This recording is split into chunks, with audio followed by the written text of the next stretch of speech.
All right, and I think we are live. Hey, friends, welcome back to my channel. It's Tori, and today I'm very excited to have Motley Crue episode 45. And tonight we are going to be chatting with Preacher Reads. How's it going? Preacher, welcome to the channel. Thank you. Officially. I'm excited to be here. Yeah, it's funny because I have like this never end. You know how our TBR is like never ending, and you get through.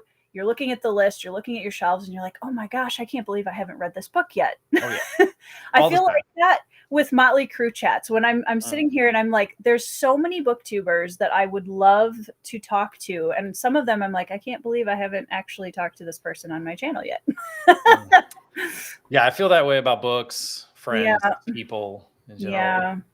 So yeah, I feel you on that one. My wife brings that up a lot with my books. She's like, "You bought that and you were excited And you about it, still and haven't read it. and you haven't read that. So why are there 7 more books Yeah. in that bag right there that you just brought home?" So weren't you know? doing a buying fast for a while there? Yeah, so my goal was coming into 2025, I wanted to read my shelves, Mm-hmm. which was noble aspirations as we all have. And I was trying to keep it a little bit. So on my graph of like books that have been added to my library, there was a very steep uptick in 2024 and 2023, and 2025 has evened out quite a bit, and I'm very proud of that. But I still have bought books this year. It is what it is. But You got to do what makes you happy, right, yeah, and Uh, it could be drugs, and it's not. So it could be drugs. Oh man, I remember explaining to my mom the first time about like how hype I was to get the first Broken Binding sub box, and she was yeah. like, "So you didn't pick this book?" And I was like, "No." She was like, "Have you read this book?" I was like, "No." "Are you interested to read this book?" "I don't know." But it's And so she's like, cool. "How much did it cost?" $60. She's like, Yeah. "Hold on." Hold on. Yeah, when you're Yeah. trying to explain like the normal thought processes of book people to like either non-book people or book people that aren't in a community like Yep. this, it's just we're like aliens to them. They don't understand. My wife is the same way. She likes to read, but she will read a book and then give it to her friend and never see it again. Or she'll like um, read a book and then just toss it into a corner somewhere. Like she treats them bad. Once she's read it, it's done. It's over. It's like Oh left my her. goodness. If she can read, like she'll read a book through the library, or she'll audiobook something and she'll love it, and then she'll never think about it again. She won't go buy a copy of it after she didn't own it. And so like when I do that, I'm like, I read this book but I don't own it yet, I gotta go get it. She's like, "But you read it already." I'm like, "But now I need it." Yeah. I need to show that I read it, and maybe I'll read it again. You never know. Yeah, it's a trophy.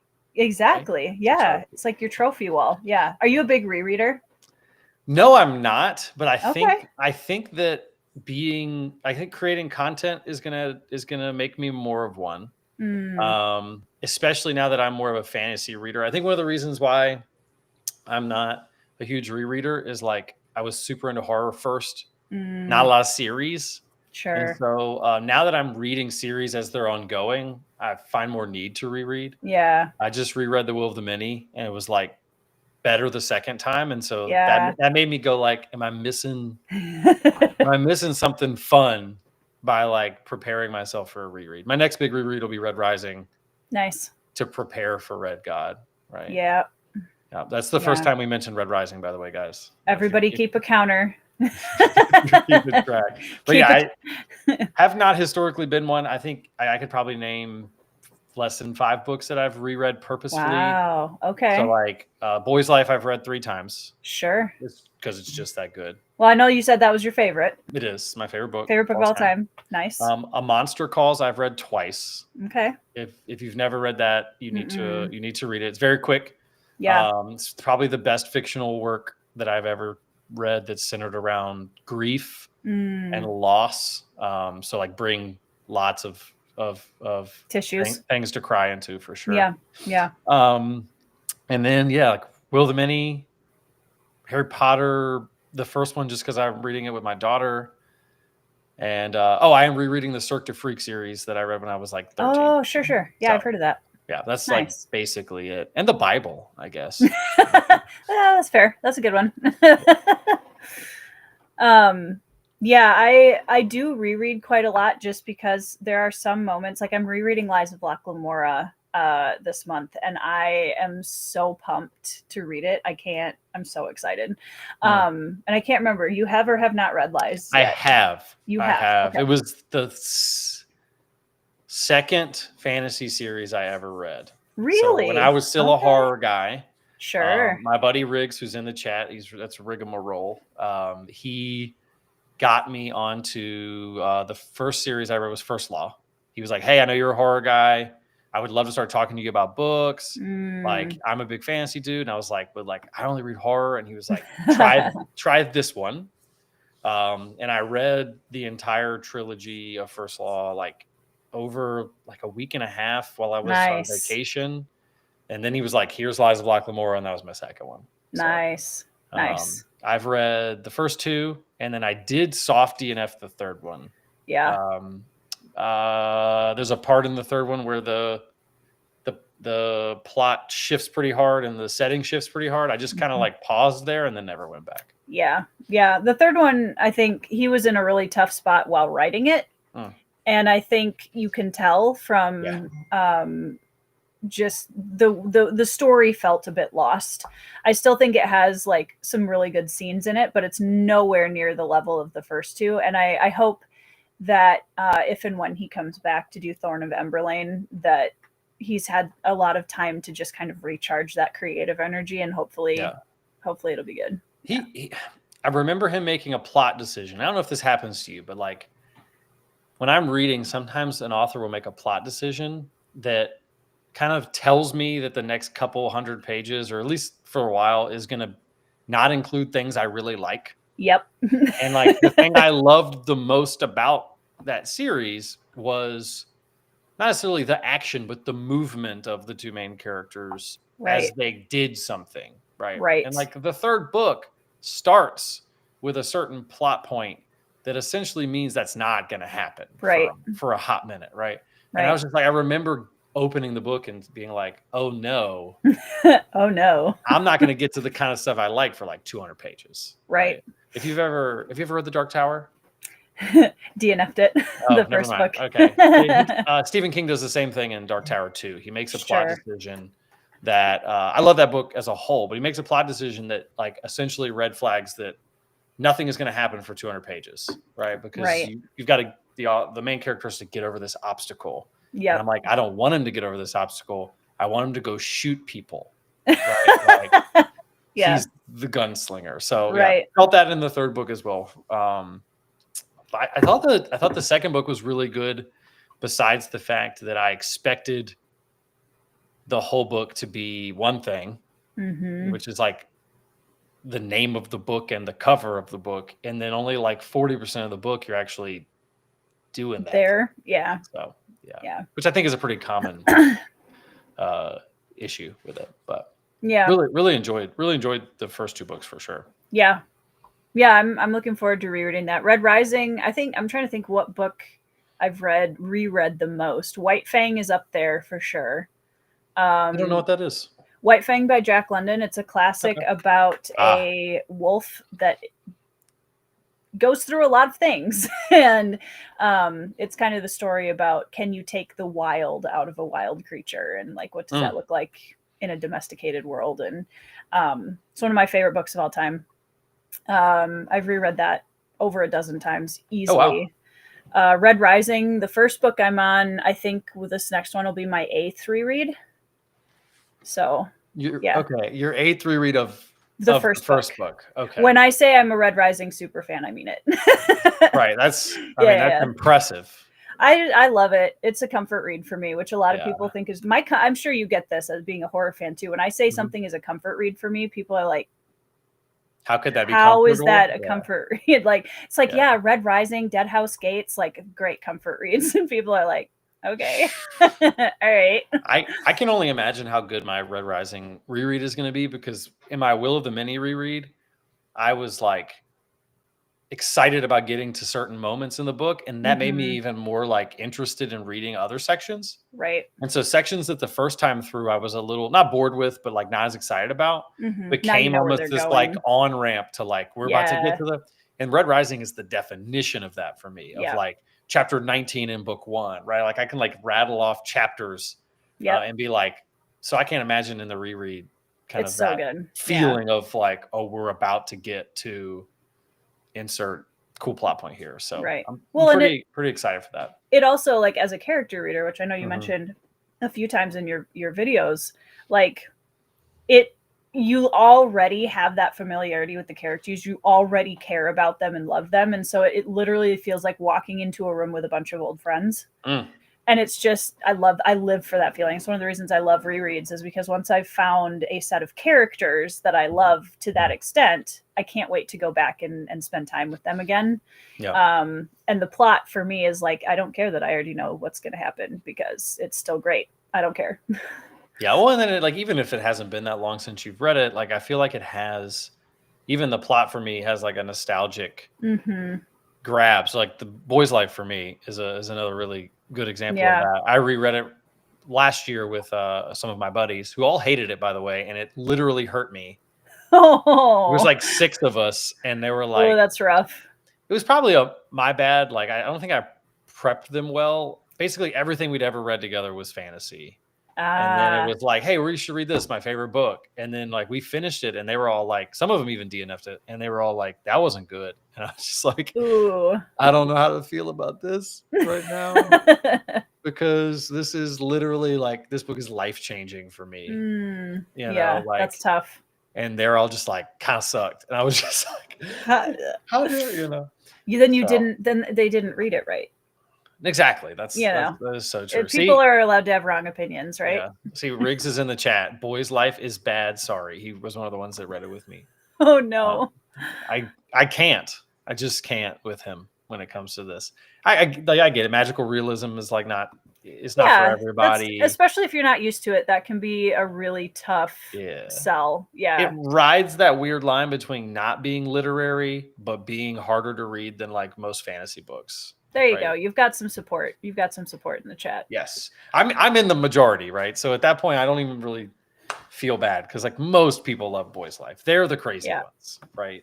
Yeah. But yeah, that reread reminded me just how much like nostalgia you can feel. Or like, I remember where I read that for the first time. Yeah. Right. Like that kind of feeling. I feel Yeah. like the next one for me that's going to be like that is Demon Copperhead, which I read this year Ooh, nice. and was blown away by. I keep hearing amazing things about that. It's making me more and more curious about it. I hate read the first half of it, and this is what I mean by Oh, that. It's what I mean by okay. that. It's amazing. Yeah. It is one of the best works of fiction that I've ever laid my eyes on. But it was like written to piss me off in terms of the content, the decision making of the characters. Sure. I mean, she's trying to make a big point about like about generational trauma, generational addiction, kind of asking this question of like, if you say you love someone but you continue to hurt them, do you actually love them? Like that whole idea, especially family. Yeah. And that's like basically just like half of my life story. So I was just like, ow, why are you doing this? Yeah, You know? don't call me out like that. yeah. Or like, don't, you know, Yeah. don't like make me essentially like, don't make me relive. Especially when like you said you're a character reader. I'm a character reader as well in a lot of ways. You want to root for people, or you want to connect with people, and a lot of that book is her kind of laying bare the complexities of like the poor decision making that kind of collectively causes these things that he's dealing with. And so you don't really have many people to be like, that's my dude. But it does end in a way that I just finished it and went, that was perfect. Everything she did before was necessary. Yeah. Every time that I closed the book and was like legitimately angry, like I needed that to get to this place. And so like I could see myself reading that again soon and like enjoying it even more, you know. Yeah. That's the tough part. And I think like I'm not a horror reader, but I know it for me at least, it's a lot easier to read. I mean, a lot of the content in fantasy, in horror is really heavy. Like there's a lot Mhm. of really heavy content, there's a lot of really violent content. And I think sometimes it's handled well and sometimes it's not. That's a whole different conversation. Um, but it's harder. I think it's harder hitting when it really digs right away to the heart of something that we've personally Right. experienced, or like I read Ship of Magic, the first live ship traders book, this last year, and was notoriously on my channel like, I hate this book, I don't Mhm. ever want to read this again, I will not read the rest of the trilogy, because it hit at some things that were so, like, I hate to use the word triggering because it's Mhm. way overused, but it was Right. so hard for me to read. And I realized, like, this is affecting me in my daily life to such an extent that I just need to be done and put it away. Yeah. Well, I So think that, like, as an author, when you engage real topics like that, mm, like a paragraph difference in Demon Copperhead, if yeah. she would have not said the right thing, could have Mm, made that book a book I hated, yeah. right? Like if she landed in the wrong place on how you should deal with this problem, right? Or like Right. if her explication of the problem I thought was unfair, then Mm, like I may have despised that book, even though it's one of the best written books I've ever read, because yeah. she dealt with something that was personal to me, right? Yeah. And so like, and I saw like there was a decent amount of the negative reviews of that book are essentially, you know, this woman doesn't understand, like basically she's overblowing how generational Mm, trauma works. She's overblowing generational addiction. She's this isn't accurate historically to these things. And I'm sitting there going like, you must not be from where I'm from, because that book is set in my state, not mm, necessarily near me, but like near enough to where I know what she's talking about. right. And it's like most of the bad comments thought that she did a poor job of dealing with the topic she wanted to deal with, and Hmm. I'm just sitting over here going, no, it was perfect. But if she would have come down differently, I would have gone from like, hey, that was a good book. Most fantasy books I read, I'm like, either it was okay, it was solid, or it was good, or like the prose wasn't good. Most fantasy Hmm. books, I don't go, how dare that author say, Yeah. right? But in like a book like Demon Copperhead, she could have easily made a decision where I went, how dare she, right? Right. Yeah. And so like delving into those topics kind of opens you up to that. Yeah. Yeah. Whereas like you be safe and not do that, and you probably aren't as open to that kind of a criticism. Yeah. Well, and I think it's important too, because there's that psychic barrier of storytelling, right, where it allows us to process things about our own life and the way that we look at the Mhm. world and other people in a way that is, sometimes, I think a lot of people say it's less confrontational. I think it really depends on the story. I think Uh-huh. sometimes it's more confrontational than even going to a therapist. Like, you read the book and you're like, I was not ready to open up that part of my brain No, and my 100%. past. Yeah. If So you can read a Monster Calls and not like have to deal with some demons, you've had the like easiest life ever, yeah. and great for you. But like that book was probably the first book I ever read that was a fiction novel that like you said, it just tore me Mm. up inside. I was just like, I got some stuff I gotta I you gotta know, process that. yeah, I know. Let's Um, unpack that. yeah, and that's happened probably less than 10 times for me reading. Yeah. And sometimes it's like more positive stuff. Like Boys Life hits me so hard because like Boys Life really digs into this idea of like touchstone moments in your Mm. life and nostalgia and the importance of clinging to the good, right, in the Mm. midst of Yep. the evil, and how perspective changes even our own history in our minds, and whether that's a good Yep. thing or a bad thing. And that wasn't, that didn't hurt that bad to think about. Yeah. Whereas like Yeah. Demon Copperhead was like, ow. Right here. You know, and then after that, I was like, I need to go read something fun. I don't remember what it was, but it was not anything heavy. I can tell you that. Yeah, yeah. Um, Yeah, I think that's important to have, and that's why I really encourage people to read widely and mhm, have a variety on their shelves, because I think it's so important to be able to, like when we've had those really heavy reads, to be able to say, okay, now I need something to kind of let my spirit rest a little mm, bit. yeah. So yeah, I know earlier this year a book that really hit me at the right time. Um, I was reading Housekeeper and the Professor, which is a translated Japanese short contemporary novel about a elderly professor whose memory resets every 80 minutes. Mhm, And the young housekeeper that's hired to take care of his little house and take care of him and make sure he eats and all of this stuff. And my grandfather has Alzheimer's, and he's going into late stage Alzheimer's right now. And it was just like, oh, I was a mess reading that book. I was an absolute mess because it was touching on so many things. And mhm, I'm a firm believer in the fact that the best books in our lives come to us at the right moment yeah. when we need to read them. Mm, And that's such a special experience when that happens. yeah. So Boy's Life is high on my TBR, by the way. Oh, Yeah, I hope you love it. I do It's too. I'm optimistic. would that be your first McCammon? It would be. Okay, because I know some people read Swan Song first, and There's a couple um, of his other books that, like, in theory sound interesting, but I also know enough about them to know that they're probably going to land in some areas that I might not be ready or interested in reading. mhm, that makes Um, sense. so I think Boy's Life was the one, based on what I was hearing from everybody, that sounded like, I think this is one that I could, try a McCammon, because I've heard nothing but amazing things about it. Yeah. So, Gone South was another one that I really loved mm, by him. hmm, Less serious, okay. but still kind of in that vein of like really well written. Yeah.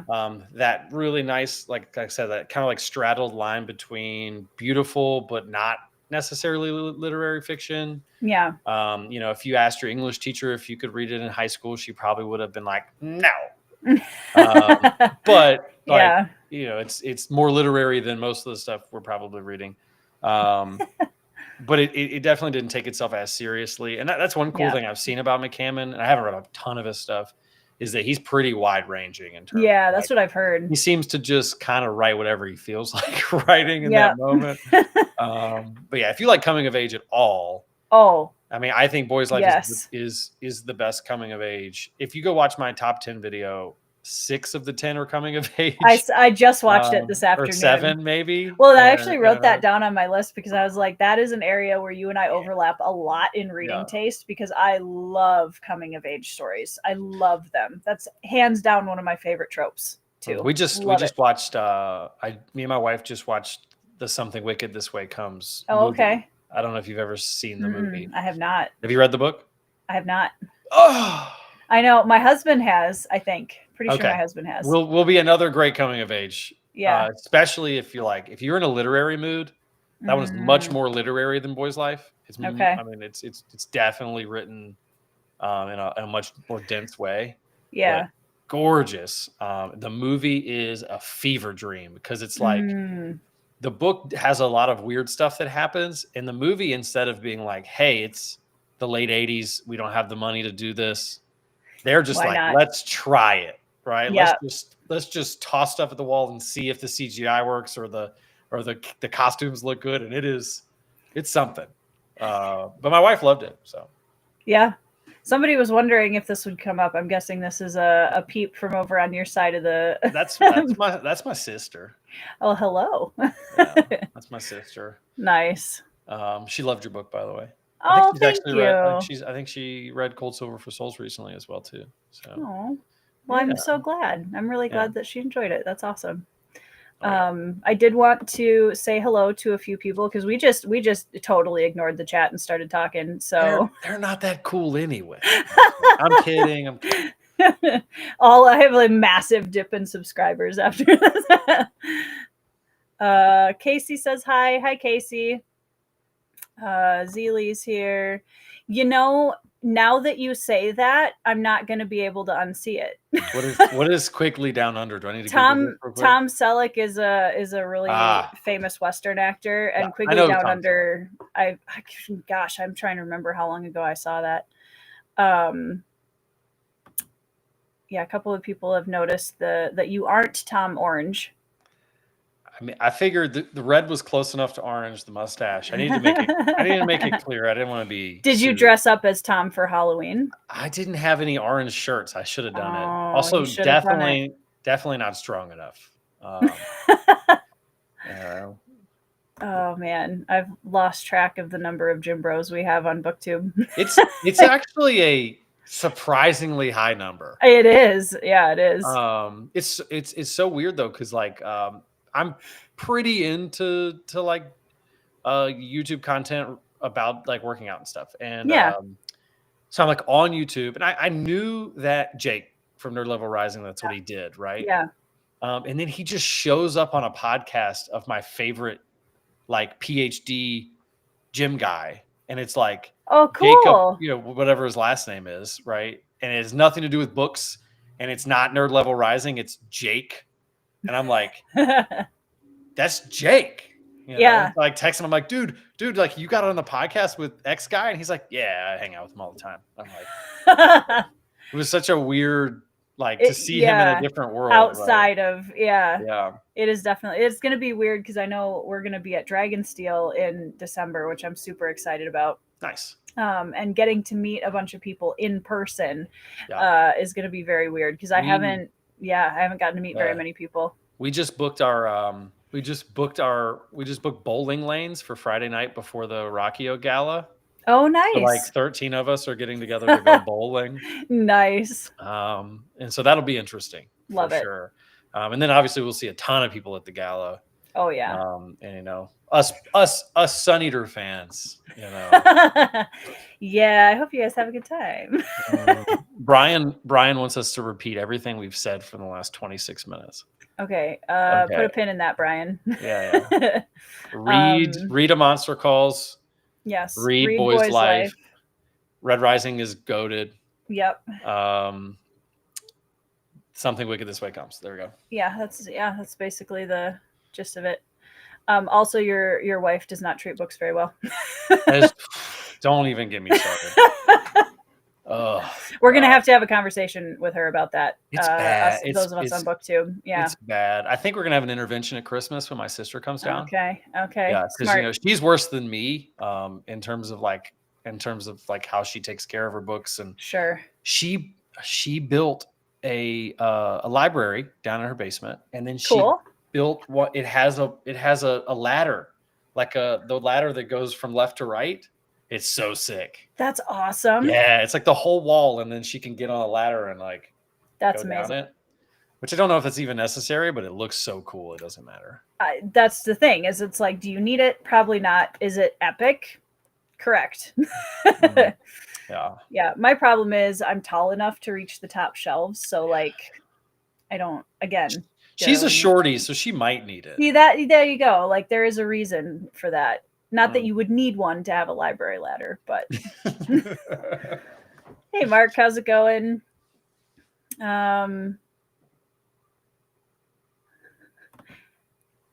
Doug says, if you read each book you own only 4 times and take 10 hours each time, they're really cheap. If you read half the books you buy, not so much. Yeah. Yeah, my purchase to enjoyment ratio is bad. I mean, how long have you been on BookTube? 10 months. Okay. Yeah, so you're still in the like accumulation phase, hardcore. Yeah. I had a decent amount of books. The problem was they were so genre specific. Yeah. But it was like I had a lot of books, but they were all horror. Right. And then it was like, oh, by the way, now you like fantasy. And it was like, once that happens. Well, now I need a fantasy library. Right. Yeah. Now I've got to buy 7 books from each series because they're all 1,000 pages and they all cost $40 brand new. See, that's the brilliance of fantasy. Those of us authors, we get it. That's how you really rake in the big bucks. Yeah. The big bucks. Yeah. But so it's been worth it. And then, Yeah. obviously like the FOMO of the subscription services and Oh yeah. like it's bad, but Yeah. it's It's a also lot. great. Yeah. Yeah. It's, it's a good reminder for me. I keep going, all right, Lord, I need some self-control here. Like, I need to there's a lesson to be learned in here, I'm sure. Yeah, I had in my budget last month, like we use like a budgeting app, and my wife walks in the room and she's like, "Hey, what is this one line item?" And I'm like, "What does it say?" And she says it says, um, "Dustin has been really bad, but Red Rising just put out a new special edition." And it was like, she was like, "What is that?" And I was like, "I wasn't gonna not buy it." Yeah, it's right there. No. I wasn't No. gonna not buy it the day it No came out. way. I Um, pre-ordered that in March when they dropped it. I was like, there's no way I'm not getting this. okay, I have this weird thing. Okay. I only pre-order a book if I absolutely have to, because I am like OCD.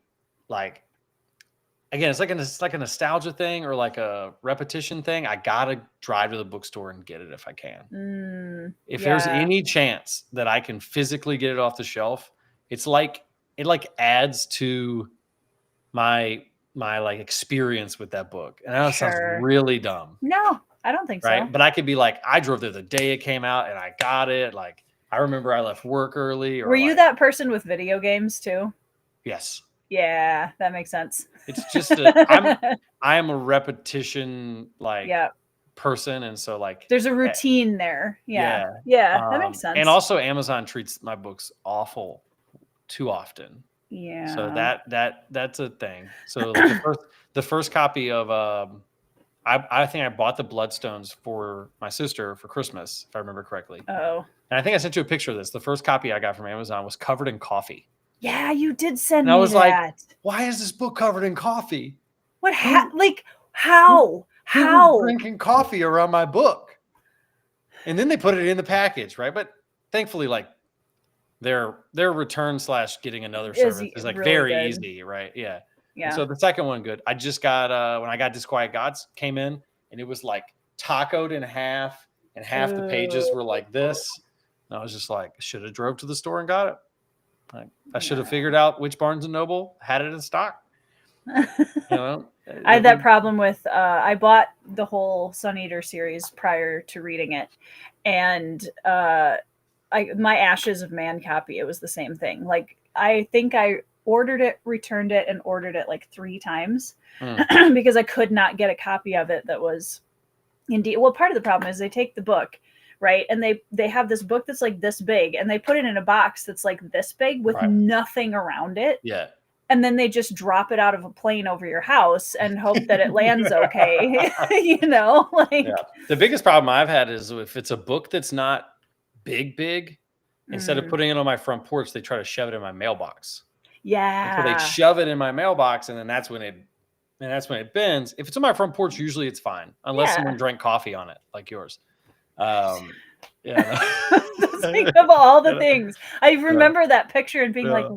what? If How does this happen? it makes you feel better, Cold Silver for Souls showed up, no coffee, Pristine. Fantastic. pristine condition. Fantastic. So yeah, Glad to hear it. Because if it had happened again, I'd be like, somebody in that like, warehouse it's coffee is out again. for me. Yeah. It was like still sticky. Oh, I was like, why is hopefully it was coffee and not something else brown. So gross. yeah. Gross. Yeah. I don't even want to I don't even want to know. Mark says he was not warned how much emotion he was going to have while reading Red Rising. Welcome to the family, Mark. He's done? He's caught up I completely? think first book, Mark, correct me if I'm wrong, but I think you're still on book 1, correct? So if you're already in Emotion City, buckle up, friend.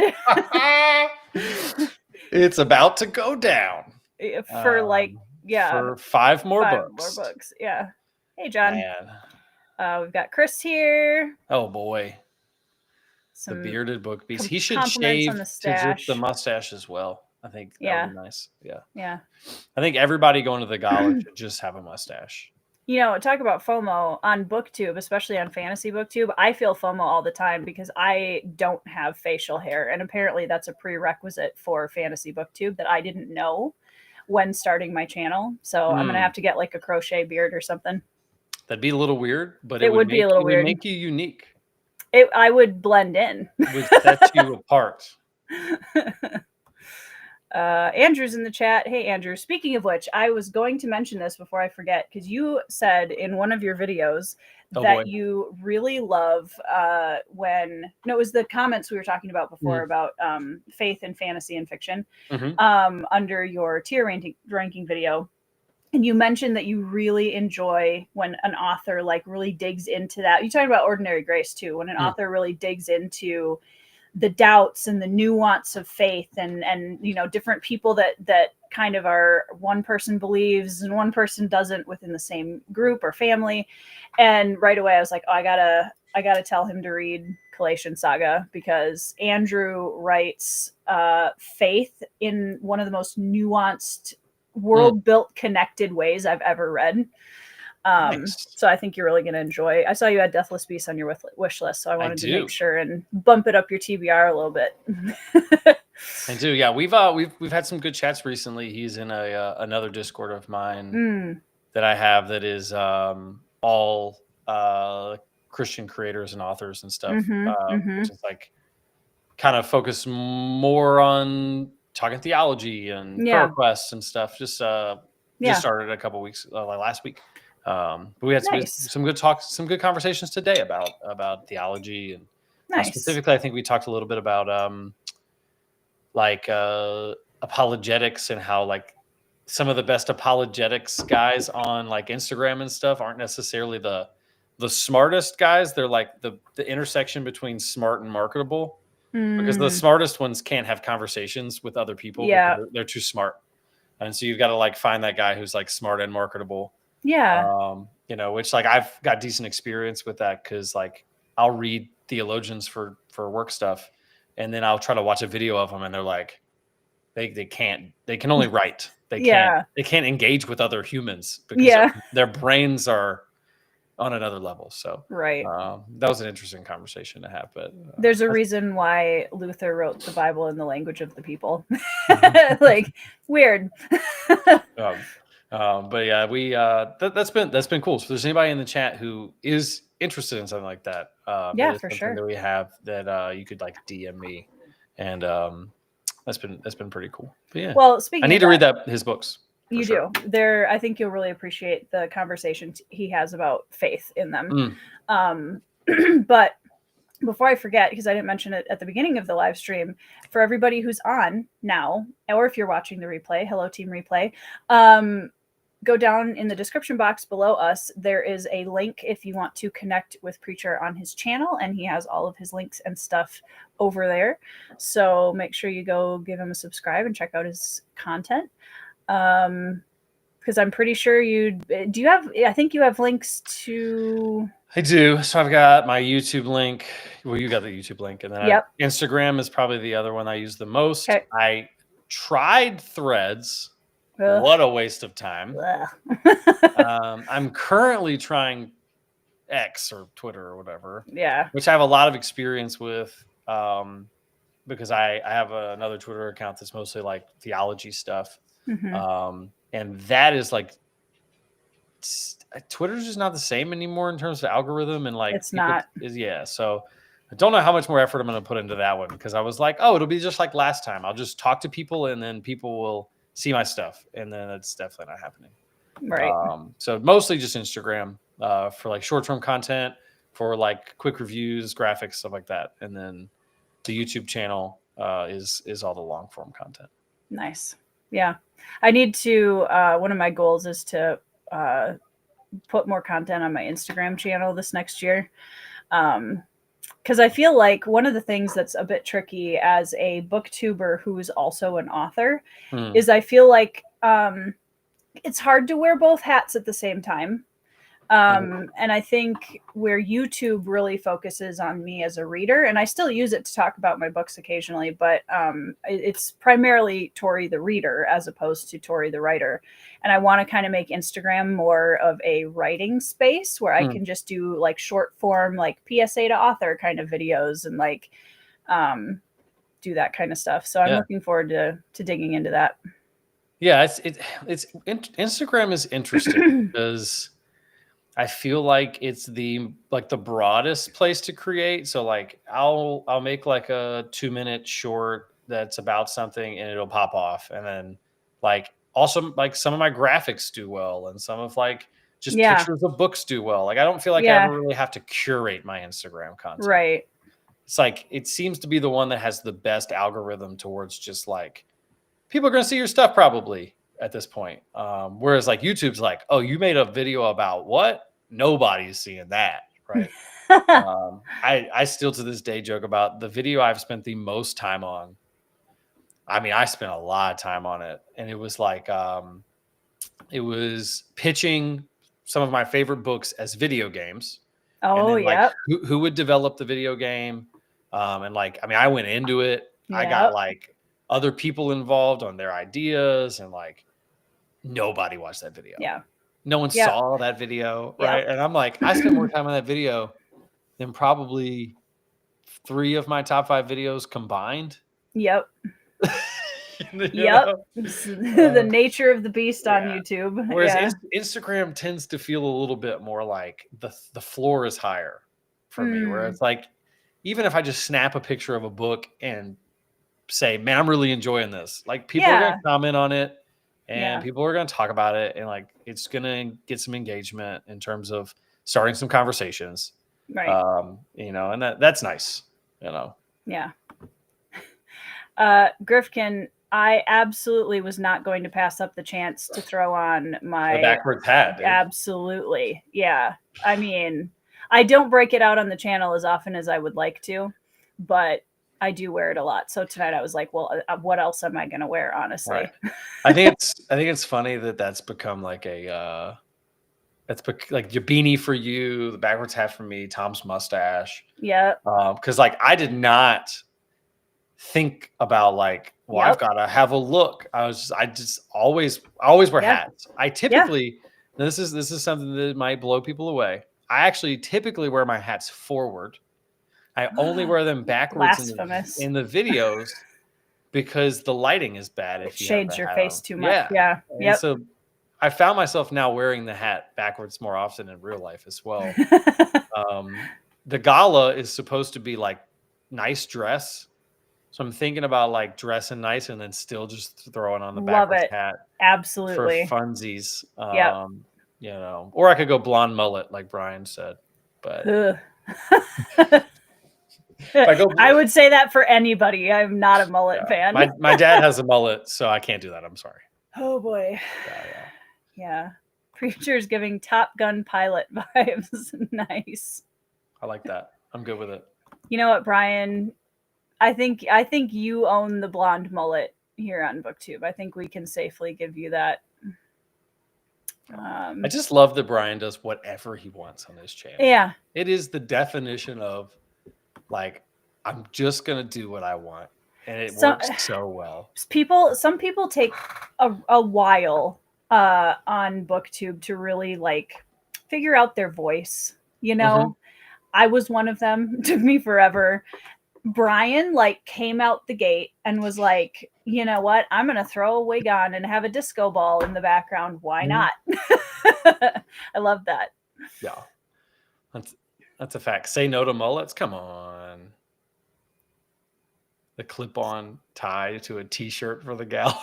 I'm going to have to go buy clothes for this gala, y'all. Like clip-on bow tie and a backwards cap.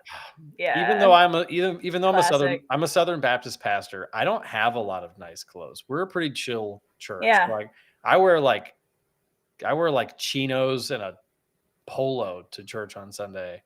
I don't have like whatever we're supposed to be wearing at this gala. So yeah, I've been thinking about that for Dragonsteel too, because I'm like, I do enjoy dressing up occasionally, but I'm like, yeah, I gotta get like a nice vest and a nice shirt and like it's Yeah. it is gonna be fun though, because it gives me an excuse to actually like wear some of the things in my closet that just Mm, sit there and never get used. So yeah. that's And cool.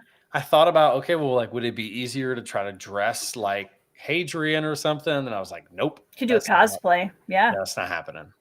But So it could. I mean, you could go it's, full Empire of Silence cover if, Hadrian. listen to me, uh, lean in close. If I asked my wife, I said, wife, I need $150 on top of the ticket costs and the hotel costs and the food costs and the bowling cost because I got to dress up like one of the characters.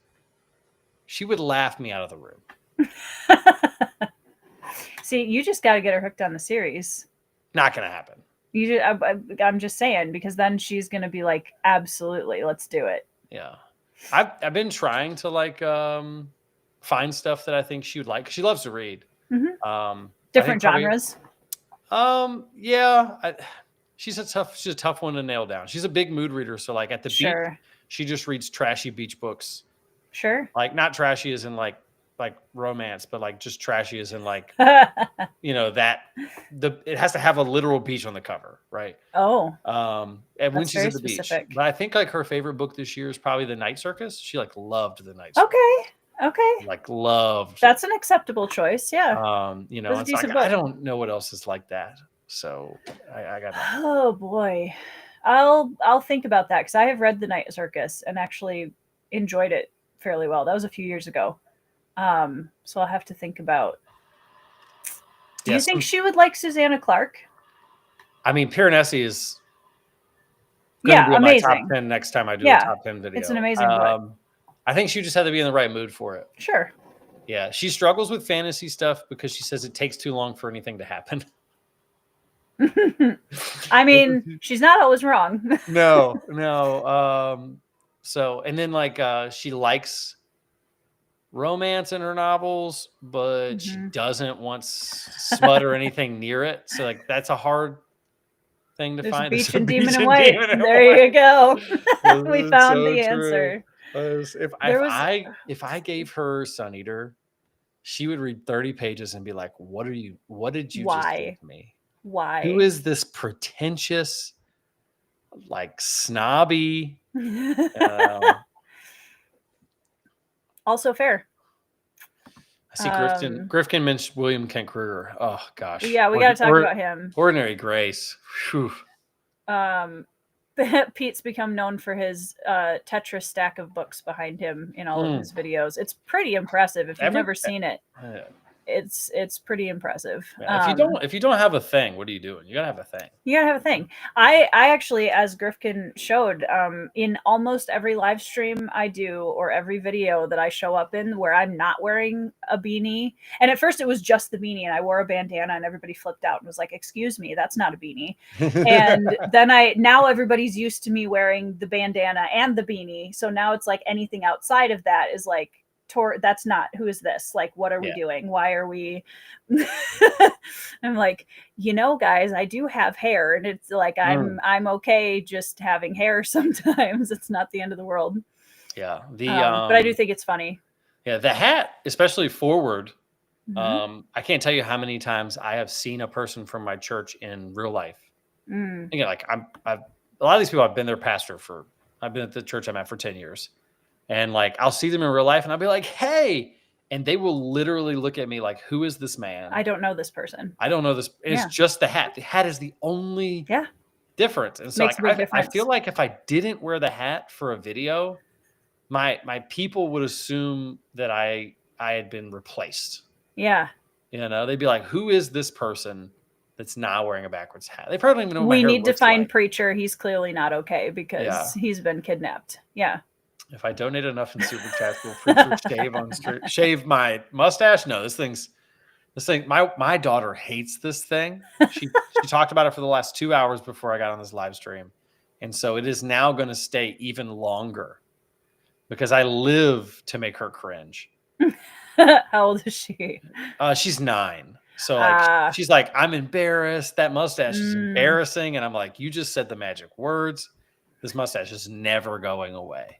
Sam says, "What did I miss?" And Grifkin immediately goes, "Tori wants to grow a beard."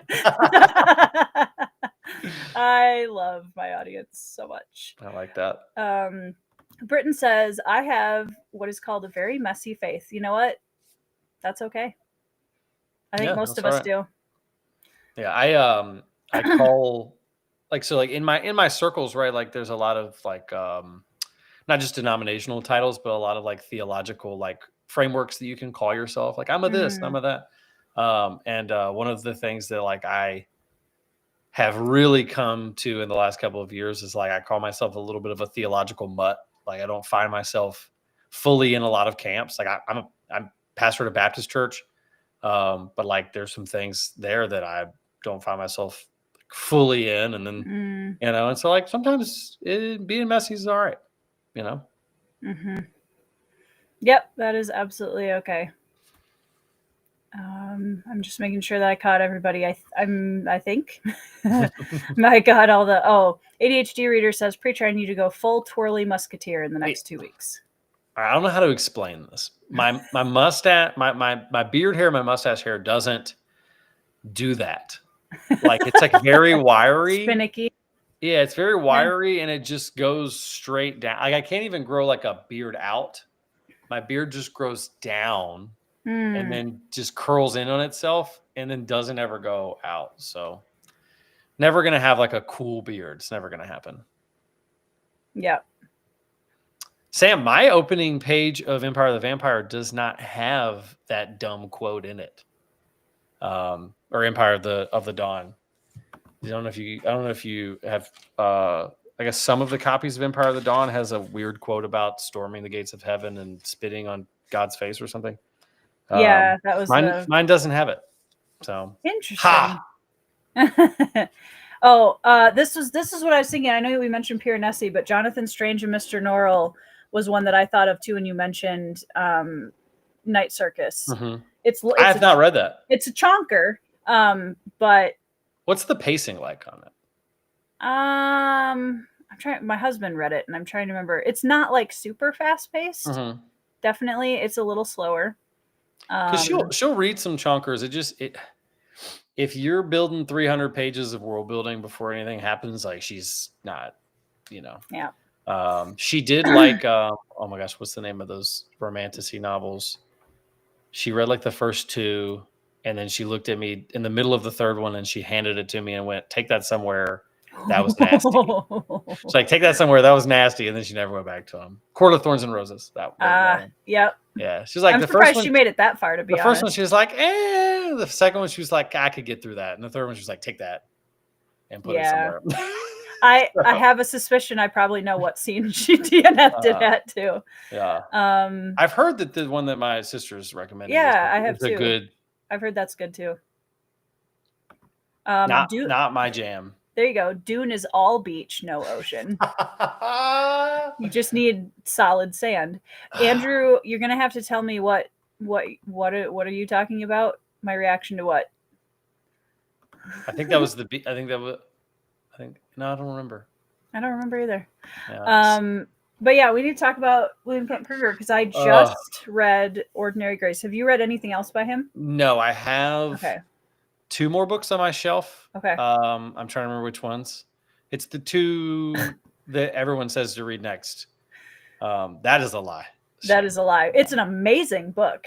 I haven't read it, but so I know it's not fast paced. So good. What are the River We Remember? Yep, I read that one. And then what's the other one everyone says? This Tender Land. Yes, those are the. That's the one I want to. Yeah, I'm gonna read that one next probably. I read Ordinary Grace, man. Yeah, I read River We Remember in March this year, I think, and that was my first. That was my first Krueger book. And I enjoyed it. He leaned a little bit too heavily on a certain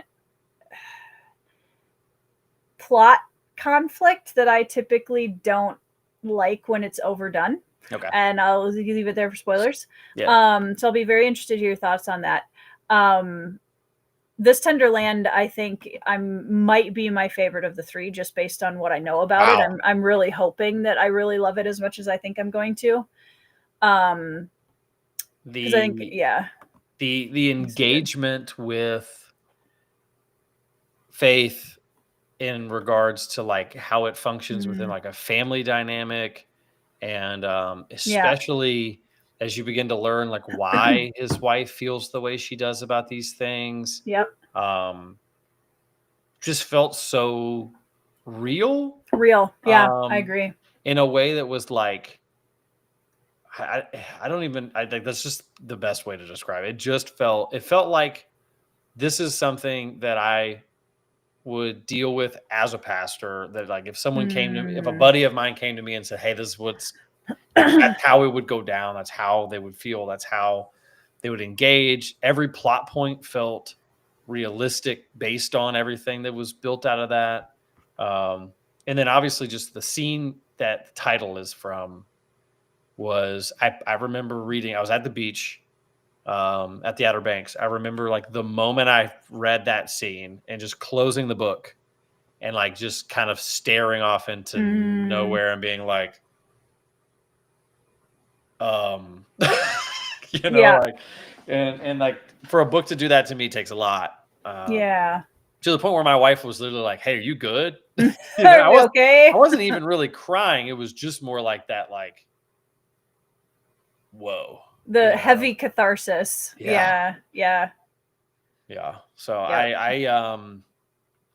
I feel like that book will be another one that fits in with like the Demon Copperheads and the Boys' Lives, that just it means something to me different than like I love Stephen King books. Yeah. None of those books have ever hit me like that, right? Like they've never done Mm. that to me.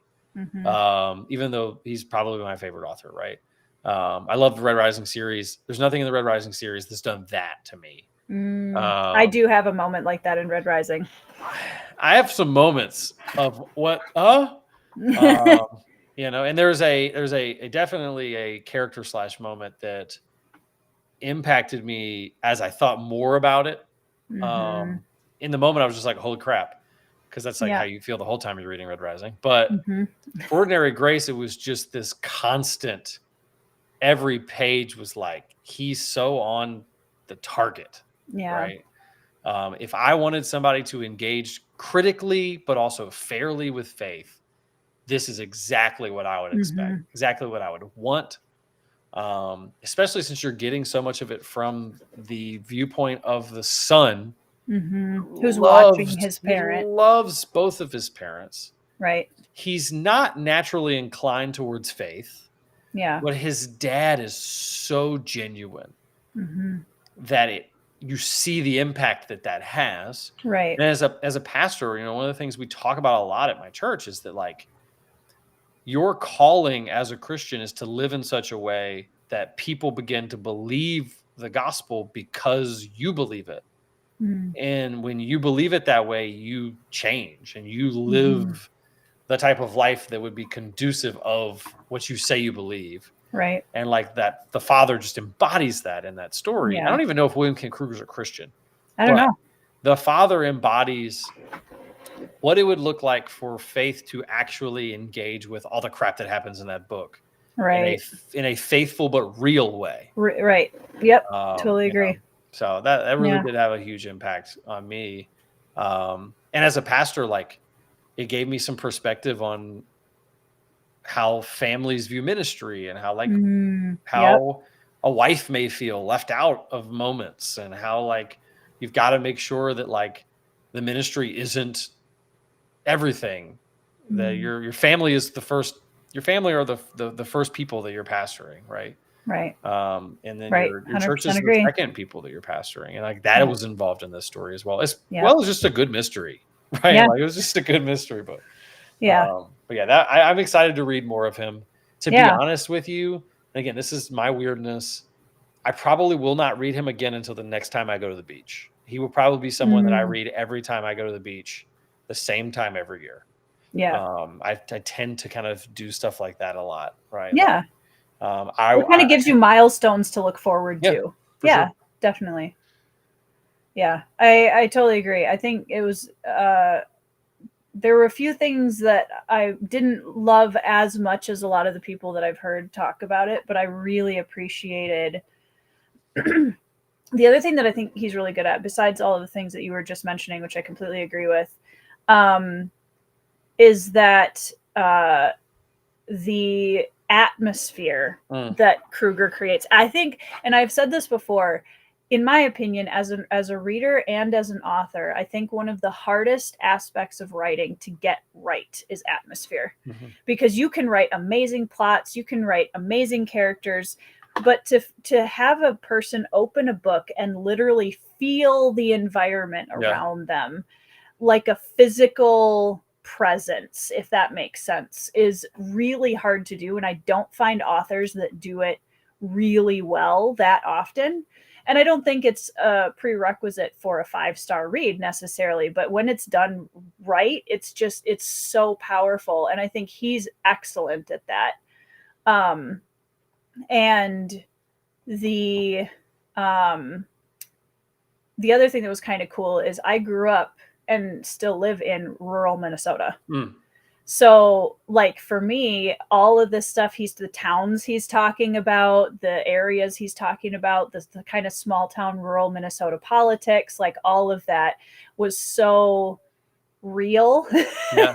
to me that it is really cool for him to use certain dialects and certain like you sprinkling in all of these different Minnesota isms that yeah, I love it.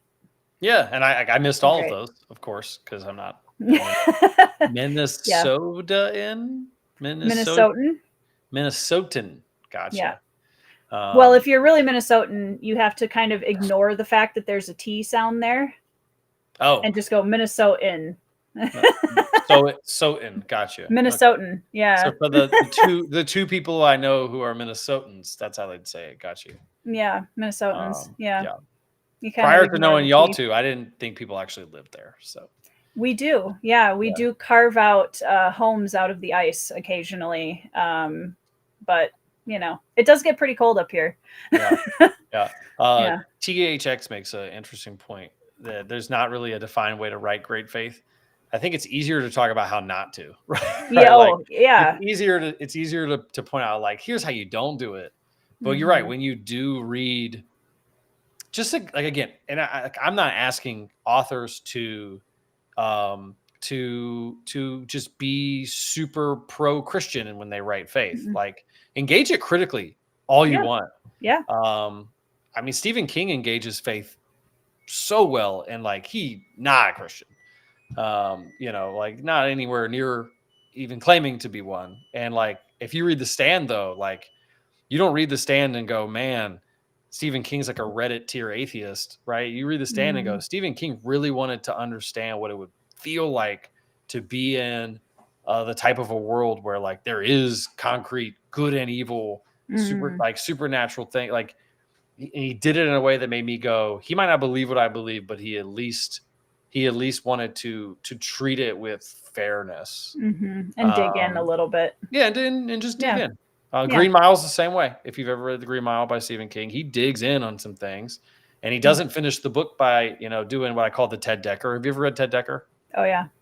Right, the Ted Decker, where it's like the main character dies and rises from the grave every book. Hmm. It's like Hmm. you know, and so like he doesn't do that, Yeah. but I still finished The Green Mile and went, whoa, like Yeah. there's some stuff I can take from that Absolutely. that really spoke to me as a believer. So Yeah.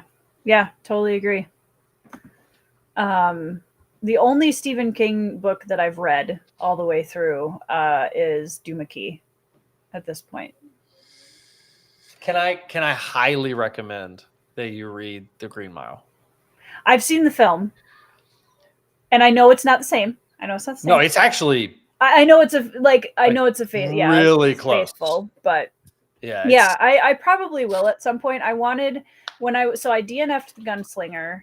that's Like, fine. Understandable for yeah, sure. I was like, wow, the first page of that book had me so invested. I was so invested. Like, I was so the atmosphere of it. It was so intriguing. We've got this man in black and the gunslinger, and it's super cool. And then it was like, Then the middle and happens. then let's go to this town and do a bunch of weird sex stuff for no reason. And I was like, okay, like that's not the story I signed up for, but okay. King, it's like he's under contract with the weird sex stuff people. Yeah. And they're like, hey, have you put a weird sex stuff in any of your books recently? And he's like, does it have to be necessary? No. I've got to put the weird sex stuff in there. That is something you just kind of have to like expect, especially with drug addicted King. He doesn't do it as much anymore. In fact, I don't think he's done it in any of his books I've read in the last like 10 years. Maybe even longer than that. But like, I mean, yeah, there's some stuff. It has some stuff. The infamous scene that everybody kind of knows about. The Green Mile has none of that. The Green Mile feels just like the book, uber serious. Very it's an beautifully excellent written. film. Excellent. Very film. beautifully written. Yeah. I think that if you would have gotten past the first book of the Dark Tower, the drawing of the three is amazing. Yeah. And gets you away from some of that.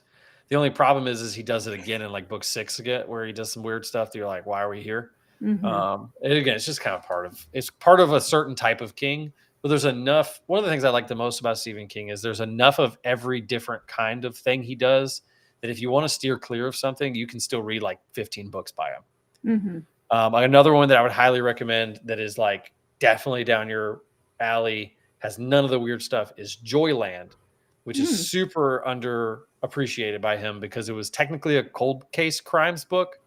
Okay. And the first book he put out in that series was awful for Stephen King. And so he did it again, and everyone was like, okay, it's another cold case crime book. It's going to be bad. It's brilliant, haunting, very similar to like An Ordinary Grace in the way it feels. It's a ghost story and a mystery, but it's really about a kid who has to grow up. It's beautiful, but a lot of King fans just didn't read it because it was newer and it was a cold case crimes book.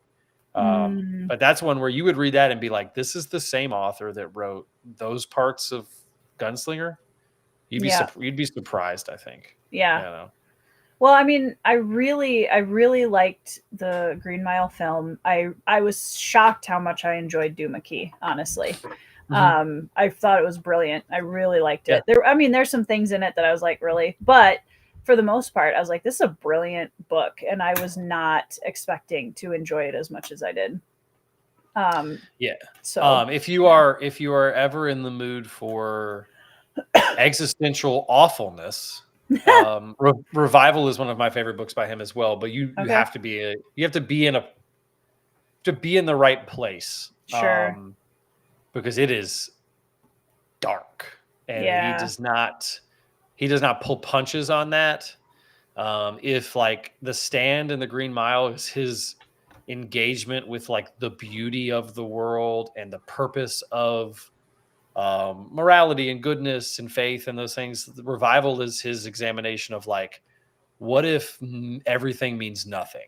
Nihilism. And it's but I thought it was brilliantly done. But I was in the right mood for that. And I was able to read it with kind of these glasses of, okay, well, like, like if my worldview is X, then that seems to kind of be the logical conclusion. Right. Very similar to Lovecraft. I mean, it's got a lot of Lovecraftian, you're a tiny speck that means nothing vibes to it. Yeah. I love it. I do really enjoy an author who can write small town really well, because that's obviously something that I grew up in, so like, and still live in. So I appreciate the familiarity of that when it's done well. Yeah. Under the Dome is one that if you can handle a bad ending, I say bad, just like it's a weird ending. Most of that book is peak because it's just him dealing with a small town. Needful Things is probably that's another one that's been recommended. It's another one that is really small town. Salem's Lot, of course. So I think all of those make a lot of sense. I think Under the Dome might be one of his best small town books until the end. Okay. which is kind of frustrating. I think most people would agree with me on that one. That like the first 700 pages of Under the Dome is like brilliant. I mean, there's Yeah. probably 20 main characters, and it's just you never leave this town because the concept of the book is that this town wakes up and they're in a dome that they can't get out of. They've got to figure out why. Oh. There was a video there game was- that came out very recently that was more of a fantasy twist on that, I think, or like a sci-fi twist on that. What was that? I can't remember. Jacksepticeye just played it like 2 weeks ago. I can't remember the name of it, but gotcha. But yeah, that one I think is worth it, even though the ending is the ending. Yeah. So for you, if you're reading a book where like it's incredible for 700 pages and then the ending just absolutely bombs, can that still be a 5-star read for you, or is that not gonna? No, it won't be a 5-star read for me. The ending is kind of non-negotiable most of the time for me. But I'm also not very picky with my endings, so that's probably why I'm a Stephen King fan.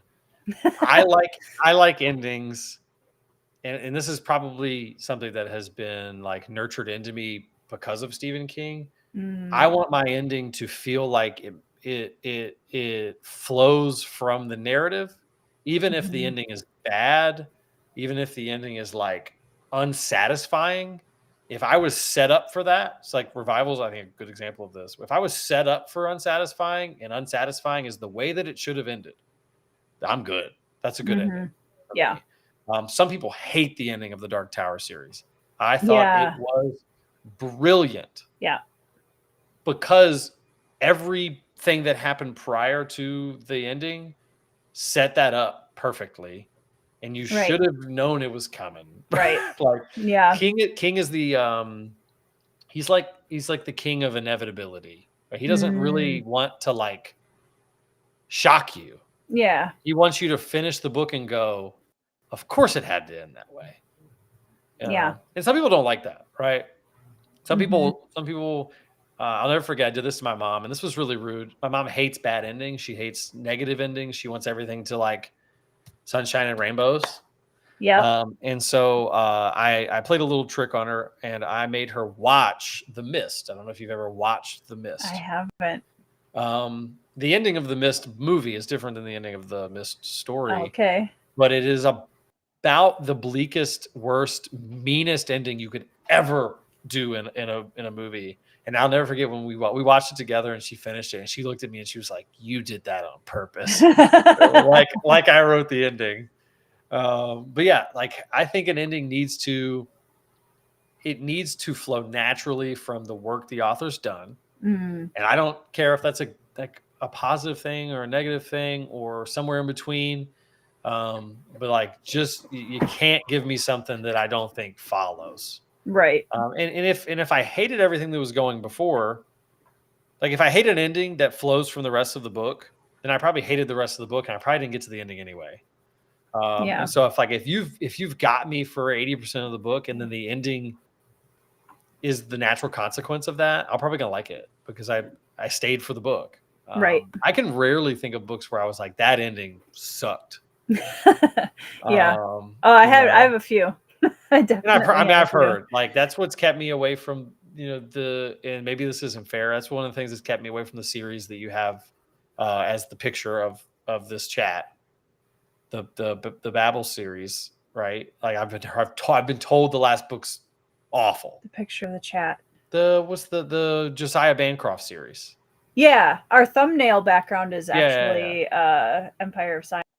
Is it? I thought it was you holding up Josiah Bancroft. Oh I'm holding Yeah. So here's my take on that, actually, because I have the same opinion as kind of what you're talking about. I think that the reason why so many people dislike the Fall of Babel's ending, and Marianne's in the chat now, so she'll back me up on this because she's a big fan too. One of the things that I found with Fall of Babel is that the ending isn't, I think, what a lot of readers want to happen, but the ending makes 100% sense. Okay, then I'll like it. I'm good. In my opinion. Yeah. And it's like, okay, these characters don't necessarily end up where I think a lot of people want them to, but at the same time, I would rather have that 10 out of 10 times than have a character assassination at the end of the book where my characters do something completely out of character after spending 4 books with them. Right? Like that just feels so cheap to say, well, I know that like so and so wanted this, like people want this ending, so I'm just going to give it to them because when you sacrifice characters for plot, you lost me immediately. What you just said is the reason why I'm on the Wind and Truth was trash train. The characters can't make decisions that you got to show your work on these decisions, right? Especially when it's the end of something big. I know it's technically not the end, but like that was my big problem with that series was that's probably it, to be honest with you, if I count that as an ending, even though technically it's just the first arc, that might be one of the books that sticks out to me as the biggest shift from my enjoyment factor of everything else to the ending. Yeah. I finished that book and was legitimately pretty angry. So you'd recommend, basically. I mean, I had this conversation with someone the other day. They're like, so should I not read Stormlight? And I was like, no, like, especially the first, like, still 80% of that series is still brilliant. And like, part of the problem for me, and I should have known this, my favorite, how much of the have you read of Stormlight? So I've read through Rhythm of War and okay. So my journey was Stormlight. I liked Way of Kings a lot. I really had a good time with it. Loved Words of Radiance. That was my favorite. Got Oathbringer, had a massive problem with the ending for a lot of reasons. Understandable. And then I read Rhythm of War, which I know is your favorite of the 4. But you're aware that you're in the minority here, so this won't surprise you. I DNF'd the series because of Rhythm of War. And I said, I don't on care. That a little bit the more I think about it, but I don't care what the 5th book is. Then the more that I heard people talk about it, I was like, I feel pretty solid in my decision not to read this 1,200-page book. I genuinely think part of the reason why Rhythm of War was one for me, and I would still say it's top half, was because I read it in preparation for the release of book 5. And it was like looking ahead to this thing, like I got to get there in time. I'm like, everybody's hyping this thing up. Like, it was almost like Wind and Truth's prequel. And so it was just like, there was a positive sentiment towards it the entire time I was reading it. Right. Yeah. Yeah. I think that's, if I had to say right now, if you put iron to the fire and said, what was your favorite part of the series? I think it's not even close. The time that we spend with Kaladin and Bridge 4 is brilliant. By far my favorite part of the series. Yeah. Which means that book 1 and 2 is probably realistically my favorite in terms of in totality. If I had to like step back now, I think if I reread all 5, I would probably say 1 or 2, because now that I can step back and think about the whole plot, think about all the characters, nothing comes close to those moments with Kaladin and Bridge 4. Yeah. And that's mostly book 1 and 2. So yeah, my favorite Stormlight character is Adolin. And so there were definitely parts of the series that I like more because there was some favorite character going on, which was nice. But yeah, overall, I like, and this is one of those things where I think Sanderson has been such a positive thing for fantasy as a whole, because he's gotten so many people started in fantasy and so many people love the series, as they should, and I completely support that. I also think there's absolutely no reason for those books to be as long as they are. Oh my gosh. There's absolutely no reason. None. There's no reason. Like, they don't need to be that long. And I feel like, for me at least, and I'm not afraid, like, I read Shogun, and Shogun is 1,300 pages long, and other than one chapter, it deserves every page of that book. And I loved it. It was amazing. I couldn't put it down. And then going from like Rhythm of War to Shogun and being like, so this is an example of a book that did not need to be 1,200 pages versus a book that used those pages really well. In my opinion, Wind and Truth makes the bloat in Wind and Truth makes the bloat in Rhythm of War look like nothing. Yeah, that's what I've been hearing. Which is crazy because like it's the first book in the 5 books that the plot is counting down. Yeah. How are we bloated? You have 12 days. Yeah. Like it's literally a timeline. And there was moments in that book where I was going, could we get slower? Could we get less important? Yeah. In this moment. We're on a literal ticking clock and I am uninterested in what is happening. Yeah. Now I will say Adeline is the shining star of that book. Of course he is. This does not surprise me. I am Team Adolin all day. I will say this, and if Sanderson was in the room, I wouldn't say this, but I will say this now. I am surprised to hear that he has said so many times since the book came out that he had editors who edited that book and actually edited it. He says it's the most edited book he has. Mm-hmm. How? I think and this is a conversation I've had a few times with other people that have read Sanderson, fans of Sanderson. I think maybe, and this is complete conjecture, but I think maybe one of the problems he's running into is that the editors that he has are all people that have been with him for a really long time. You're not saying no to him. No, absolutely. It's Brandon Sanderson. Like there is a joke. There is a joke in this book. I like to talk about how I'm a moments reader and I remember where I am at specific moments of specific books and how that's like a very important thing for me. The opposite happens in this book. I was in the middle of chest flies at the gym listening to this audiobook when this joke comes out of the mouth of Syl. I dropped the weight and just stood in shock that any human would write and include this joke in a book. It was that bad. I was like, this got through editors. Yeah.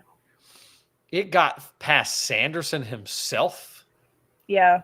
And look, we all know Sanderson's like humor is kind of questionable. It's right? Yeah. But this one, and like people in the chat probably know what I'm talking about. Because it's like that kind of popular of a thing to mess. That joke is unforgivable. Thank you so much. And it has no bearing on the plot. It's like it happens and it disappears. You never hear about it again. But I literally for like 30 minutes just texted all of my friends and was like, "Have you gotten to chapter is so dumb. whatever?" Because when you get to chapter whatever, you text me because like I cannot believe you just did this, right? And then there's some plot choices. But yeah, I think I will read book 6 when it comes out, as long as I'm alive. Yeah. Like I think the other books merit continuing. Yeah. But he did not do himself any favors. No, and I almost wonder, like, and again, I always look at this. I'm plugging in my laptop to my internet. I always wonder from the perspective of an author, like, I feel pressure coming out with book 2 of Legends of the Bruhai, and as I'm working on it, I can't imagine, and I don't know if Sanderson's impervious to this or not. I would doubt it, just because I don't know if that's completely possible. But I can't imagine the pressure of a series that is that massive, that beloved, and that, like, in some ways, I think it becomes bigger than itself. Like, it gets to a point where no possible ending would be the right ending, if you know what I mean. Like, it's such a, I don't know. Especially when you're like, hey, this isn't the ending, but it is the end for some of the characters. And then the next arc is going to follow these characters. Yeah. No, by the way, those characters are side characters now. So in this 1,200 page book, I have to land the plane on all these people you love and then start the plane on all these people that you kind of don't really care that much about because they're side characters. But now they're the main characters in the next 6 books that I'm going to write. You're like that's, I think he put himself in a situation that was, like you said, a little it's not, how do you do that? Right. Yeah. Not to mention, like, you're already in a world that's uber complicated with an uber complicated magic system with multiple main characters. He kind of did it to himself. Like that's all a lot in itself. It Then is to a be lot. like, hey, I'm gonna halfway in the series with a soft landing that then relaunches into another set of books that focus on different characters. Like, bro, that's you've asked a lot. It is, yeah. And like I'm in full support. I know Derry said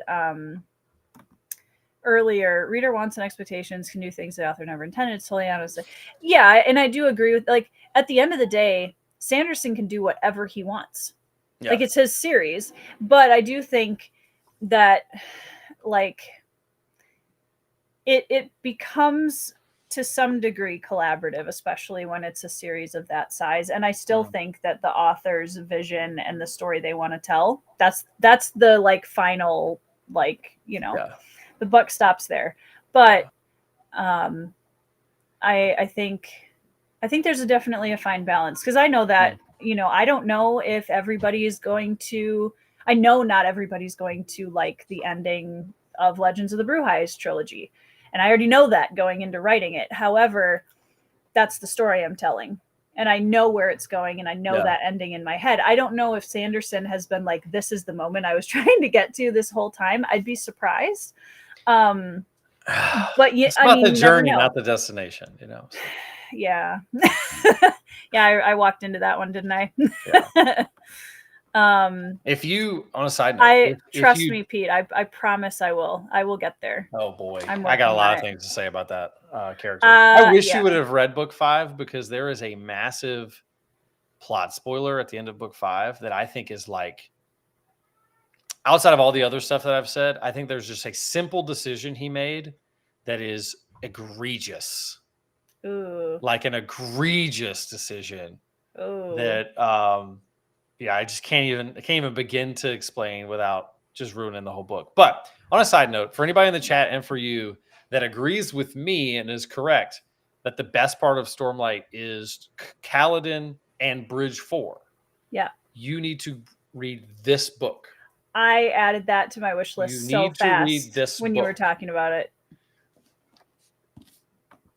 Yes. It's that good.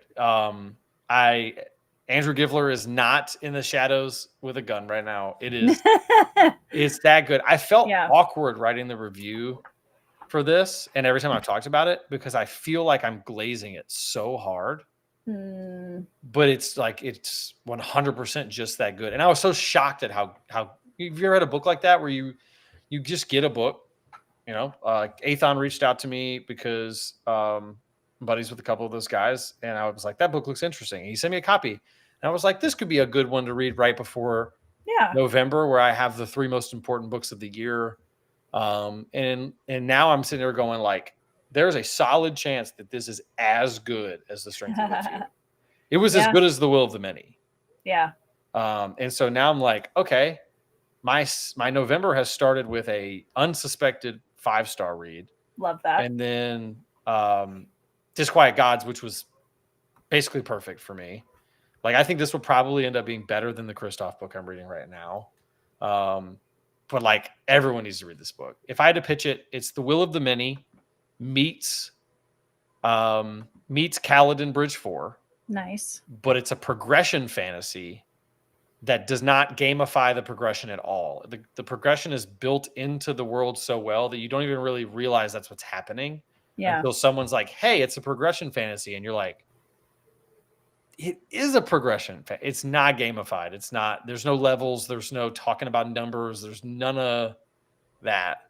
It's so baked in so well. Yeah. But if I had to put a vibe on it, it would be like this meets Kaladin. You know, which like are 2 of my favorites. So really good. And I think the next book's already scheduled for May of next year. So nice. So not too long of a wait. Pretty soon. Yeah.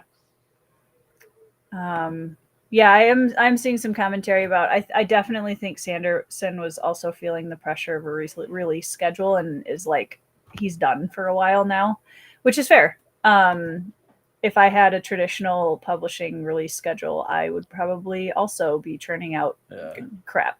Well, it's not just the traditional publishing release schedule. You remember too, everything was Oh, revolving around Dragonsteel, right? He had to get yeah. it done in time for this giant thing that is basically the whole point of it was Wind and Truth, right? Hmm. And I think that's probably the danger of having a yearly event like that that coincides with major releases. Because I Yeah. mean, you have no wiggle room. Right. You know, ADHD reader, you're not wrong. I I would really agree. love I the would go. interactions. You mean them together? Yeah. Oh yeah, the My bromance is yeah. fantastic. My two favorite characters are Kaladin for the first 3 novels and Mm-hmm. Dalinar personally. Nice. But and Dalinar for the first 4 novels because we're not going to talk about 5th novel Dalinar. So Yeah, I need to actually sit down and do my video on Shallan because I need to break apart how the fandom convinced Brandon to destroy her character through the choices he made about mental health through that book, and I have a lot to say about that. So yeah, yeah, that is probably another reason why I may be wrong here.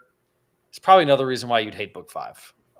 Yeah, I'm very curious. Like, there's a part of I don't want to read You should 1,200 read it. pages Hate just to make a read it. yeah, but just to make one video, like no years of content.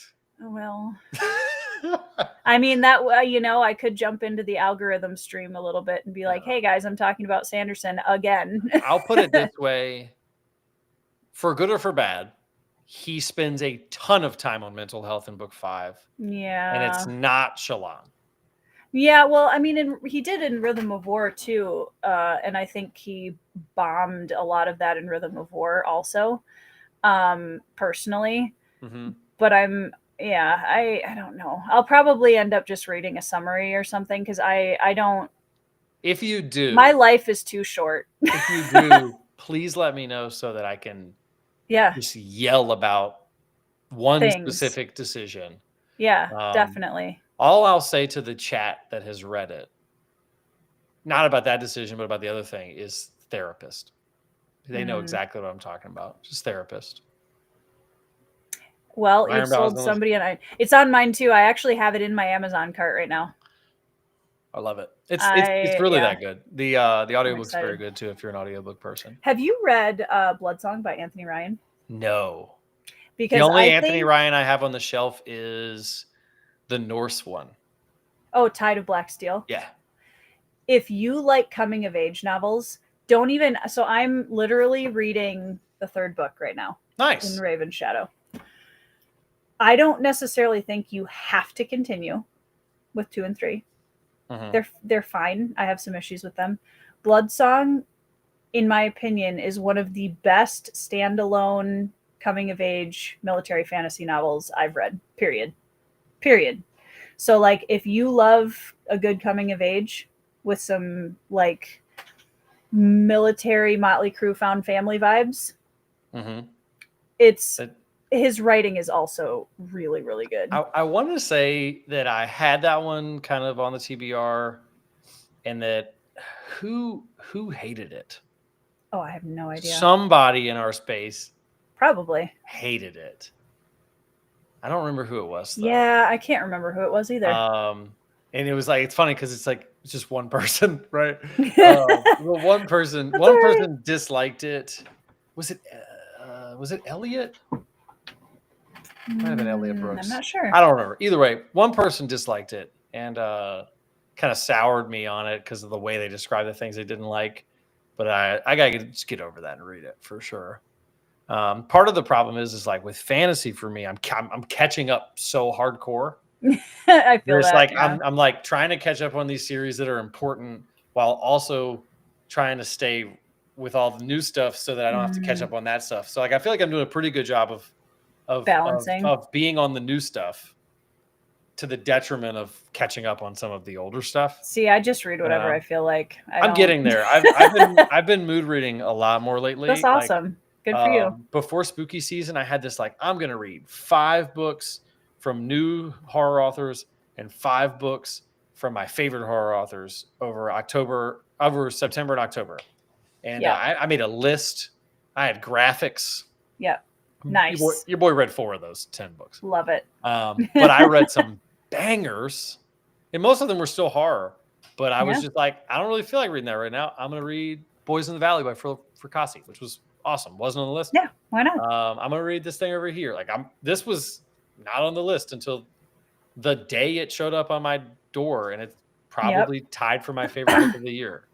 I love that. And so like, of course, mood reading is not always going to be what I'm going to do. Like, there's no mood. There's no way that I'm going to not read The Strength of the Few Tuesday. Right. But like, there's no mood I'm going to be in to not read that either. So, like right now, I really want to read IQ 84 at the start of December. Oh, sure.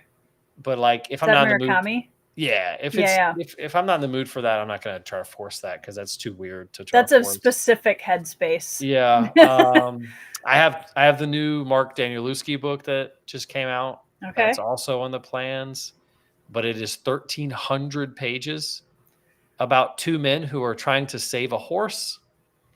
So you lost me until you got to trying to save a horse, and then I was like, and it's Mark Danielewski, which that's the House of Leaves guy. I don't know if you've ever read House of Leaves. I haven't. I know of it. So like it's an experience. Like I'm expecting it to be the weirdest 2 dudes going to save a horse ever. But I'm not gonna. If I get to December and I'm done with Sun Eater and I'm like, I need to just read something silly, I'm gonna do it. I'm not gonna try to force 1,000 pages of Murakami if I don't need to. Whereas before I was basically like setting a TBR and then refusing to change my mind. Yeah, I'm also trying to DNF a little bit more, but I'm too stubborn for that. I just don't DNF. It's just not. Oh, I do. Drop it like it's hot. Like if it's my life is too short. Like, you're not quite Andrew's Wizardly Reads level though. No, I've only DNF'd 5 books this year, but I think that part of it is that I've gotten to a point where I'm a lot more picky about what I pick up. So that also helps, where I'm like not gonna just jump on a book that I really don't feel like reading as much now. The joke is there, Grifkin, but I have so much to say. Like Sanderson, it's worse in book 5. I'm telling you. Well, so I have a disorder that he tackles in books 2 through 4, and I have so much to say. It's so frustrating. It's so frustrating. And I think that the hard part is, and all I will say about it for those that haven't read the series, is that originally Sanderson didn't intend to make it specifically this disorder, right? That's this character that has. Oh yeah, I've read this. He kind of got like the fandom was like, oh, this character has this thing, and then Sanderson was like, oh, well, sure, I guess, and then he kind of started writing it in, and it started to become to such a point where he thought he needed to write like the textbook on, well, now I really need to make sure that I show people what this is and how it works, only it absolutely does not work that way, and it's so and it's kind of like a danged if you do, danged if you don't, right? Because like once your fan base starts saying you're representing me and you haven't even said you are, then you kind of have this like danged if you do, danged if you don't, where it's like, okay, do I explicitly seek to represent, or do I continue to be vague and then they maybe feel unrepresented? Like that's a sucky place to kind of be put in. I think too, though, like where I think he really went wrong with this in the fact that with Stormlight Archive is the fact that it's a fantasy world.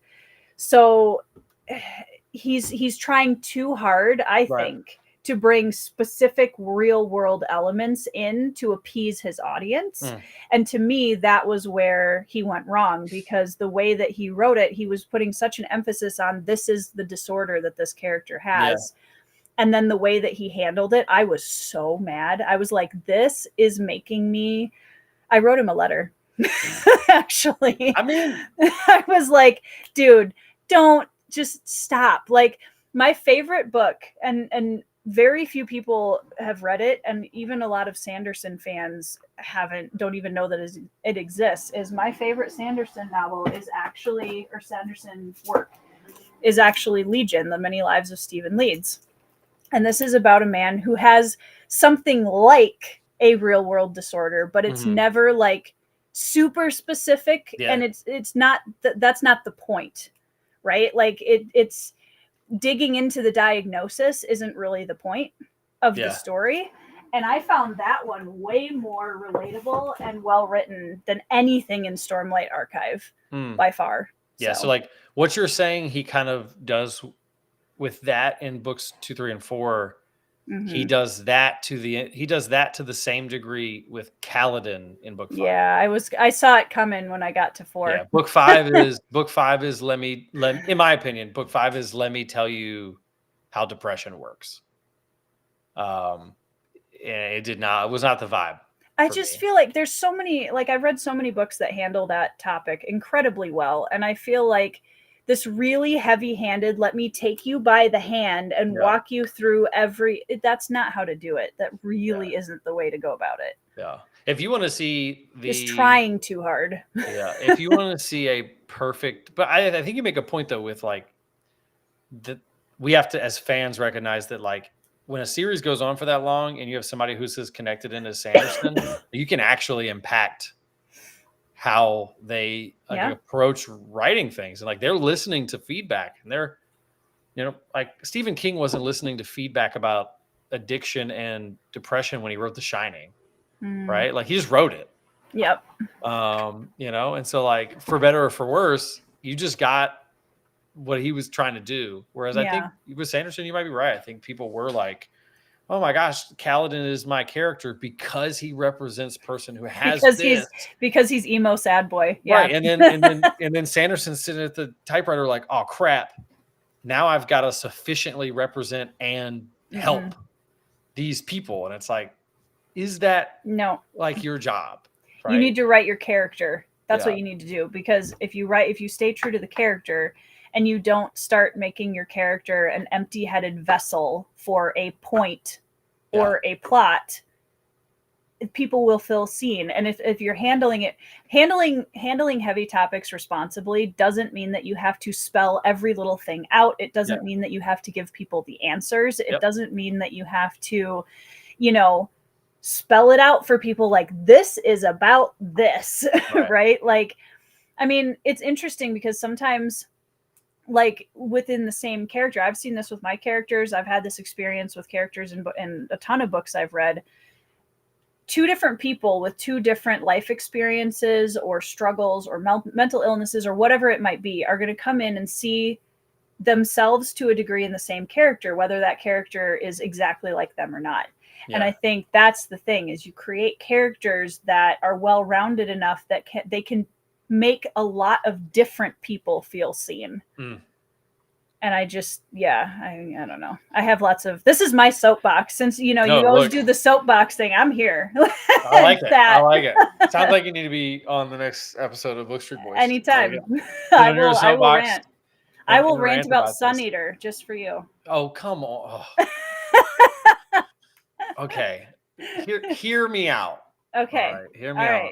All right. Go for it. It's so good. That's all I got. I think it's funny though that the ending, the last 50% of Howling Dark for you was like the straw that broke the camel's back, and it was the thing that made me buy all the books. Right? It was like I read the second half of Howling Dark and was like, I'm in. And you read the second half of Howling Dark and were like, nah. It just goes to show the like the differences of enjoyment and things like that. I mean, like I ranked all the ones I've the main 6 books so far. So after I finished Disquiet Gods, and people were in my comments on Instagram like, how dare you you say that book 5 is the 5th worst book in the series? And I was like, just being consistent, because here's the reasons why I like this series, and like the books at the top all have the same thing in common. I like cosmic horror. I like weird. I want to be creeped out. I want to feel like the Lovecraftian vibe. Like back half of Howling Dark, right? Like, Yep. and so the books that did that the most, I want the main character to feel genuine dread and pressure. Yep. Whereas like half of the Sun Eater books, Hadrian's like killing it, right? And like I still love No pun intended. I still love those parts because Yeah. I love the series. But like, of course, Kingdoms of Death is like one of my favorites. It's Sure. called Kingdoms of Death. Do you know me? Right? It's like as long as I'm consistent, with the things that I like. And that's why people totally fair. That's why people who knew what I liked were like, dude, you got to get to the second half of Howling Dark. Yeah. And then they all knew Disquiet Gods was going to be my favorite because that is Disquiet Gods is the definition of those things. Right. So I'm excited for it. I mean, I know some people who finished the last book and said that the plane has landed like top, like it's perfect. So I'm very excited to see. I feel like there's enough going on in that series that if people who are reading it say that he landed the plane, he kind of had to have landed the plane, because it's like if he didn't get it all right, it would be so obvious because there's just so much. Kingdoms of Death is my least favorite. Dark Age is so good. It's the second best Red Rising book. I'm just. So one of the things I will say about Sun Eater before we get into Red Rising, one of the things I will say about Sun Eater is my favorite aspect of Sun Eater without competition was the concepts and world building. Yeah. In my opinion, that is where Rockio is just in a league of his own. Like I talked about this when I did my review for Howling Dark. I think that it's one thing to write aliens, right? Yeah. It is a completely different skill set to make them feel alien. Yes. Right. And Rockio does that so well. And like his obsession with linguistics and translation and all of those things. I thought that those aspects of Sun Eater, I was like, wow, wow, this is so well done. To the I would honestly say that I think he does that, and I might get shot for this. So I think that he does that as good or better than like what everybody says Tolkien does in Lord of the Rings, where it's like the different cultures feel like real different cultures that don't seem to have much connection to like our reality. Like they feel built from the ground up, right? The Cielsen are built from the ground up. I agree. And I would argue that the second half of Demon in White and on leans on that to a heavy degree. I don't know exactly why you DNF'd, so I couldn't tell you if like. Oh, I can. I'm happy to spoil everything off. Give me, if you gave me the whys, I could be like, oh, well, he doesn't do that much more. But if like the thing that you love the most was the world building and the leaning into just the impressive nature of what he's built, that happens even more over the next couple of books. The thing is, with a story that has that kind of level of scope. Okay, I'm going to bring Malazan into this because this is one of the things I love about Malazan. Vast scope, incredibly brilliant and far-reaching concepts that are really fresh and new and interesting, just like Rockio's doing with the Cielsen and everything and the Quiet and everything else in Sun Eater. However, the difference for me is that Malazan handles that vast scope with a cast of characters that I care so deeply about that like it's a match made in heaven because it's both of these things. And as a character first reader, and a lot of people think that I DNF'd Sun Eater because Hadrian is a melodramatic word I won't say on the internet. Which he is. And that definitely, can I stand being in Hadrian's head after 2.5 books? No, not at all. I think halfway through Howling Dark, I was literally like metaphorically on my knees begging for someone else's POV.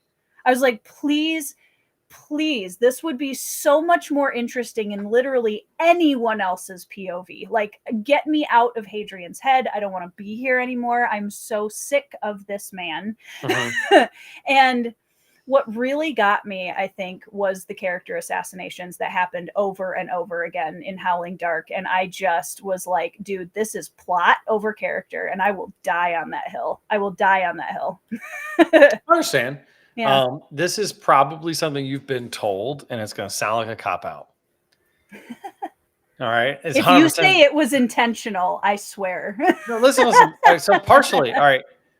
This is my opinion on that, because Yeah. about halfway through Demon in White, he flips a character switch, and then you begin to be allowed to fall in love with other characters. And so I'm going to assume, because Christopher seems like the kind of guy who does things purposefully, Oh, definitely. that part of the reason why we aren't connected to many other people is because Hadrian himself doesn't give a frick about anybody else. I totally until agree. he learns some big lessons, Yep, right? I totally agree. But those lessons aren't learned until the second half of Demon in White. That's the thing, is it's like, if you're going to ask me to read like 1,500 pages or 2,000 pages before I get to a point where I'm like, and now we can care about people. Right. That's a hard sell for me. I get it. I get it. But I would, and that's I was talking about this with somebody recently, about how like I struggle sometimes with how I rate books, because I tend to see a difference between the author has accomplished what he intended. Sure. And I had fun with that. Right. So it's like, does Rocchio develop a masterclass on how someone could be a pretentious, absolutely, and melodramatic, self-centered person who still wants what's right? Like, he still wants good. Yeah. But he's also like But he's also trying to play God the whole time. Yeah. But then, like, give me 7 books to get you to fall in love with him. Does he do that? Is it a masterclass on that? It is. Is it okay if you're like 2 books in, I don't have another book in me to fall in love with this dude? Like, I don't even know. I'm done with that. There's a tiny part of me that wants to read it just to be like, I am like 95% sure I could get to the end of the series and still hate Hadrian. Maybe, for sure. But like, I think that's purposeful on Rocchio's part. Like, I think that like, he is meant to be that way. Definitely. Whereas, like, people who don't like King Killer, for example, will say that Rothfuss, I don't know if you've read those, but Rothfuss has created the main character. It's the same framing narrative. Yep. Rothfuss created this character who people tend to dislike, but they think Rothfuss meant him to be likable. Right. Yep. So they're like, I dislike this guy, but I think Rothfuss thinks he's awesome. Right. Yeah. I disagree with them, but like, that's a common complaint about that series, where it's like, right. People think that Gavoth is supposed to be like a Gary Stu who is perfect. I don't think anybody thinks that Rocchio means for Hadrian to be a likable. No. Right. Or even full of these great characteristics, especially if you read The Lesser Devil and you get, you read The Lesser Devil and you get his brother's opinions on these things, and you see just how much of an inconsistent narrator he is. But I will say that significant work is done between book 2 and book 6 to give you reasons why he's like that, grow him, engage with like these conversations about how people's nature and nurture can like create conflict within even a person who wants to do right but doesn't even know what that means sometimes. But if it's not enjoyable for you, like, it's also just not enjoyable for you. Right. Yeah. Right? And so you can say he did his job, he did what he wanted to do, but like, I don't want absolutely. Him to do that, absolutely. And I think that's one of the things, like, one of my mottos about books is like, I think a lot of readers in the general audience on BookTube, and I don't see it a ton in the comments, but every once in a while it's like the idea that because something was intentional, therefore you're just wrong about it. Right. You know what I mean? And so it's become one of my kind of I just got a comment on my Howling Dark review this week that was kind of to the effect that was like, yeah, but it was supposed to be like that, so it's actually a user error. And I was like, no. Yeah. Like, which that is a tough balance, right? And this kind of Mhm. goes back to what we were talking about with Sanderson. And as an author, I know that when I write a book, it's not going to be for everyone. Yeah. And that's okay. Like, I know that I love listening to people who love Sun Eater talk about Sun Eater. Same thing with Wheel of Time. I will never read Wheel of Time. Never say never, but I'll never read Wheel of Time. I love hearing people who love it talk about it.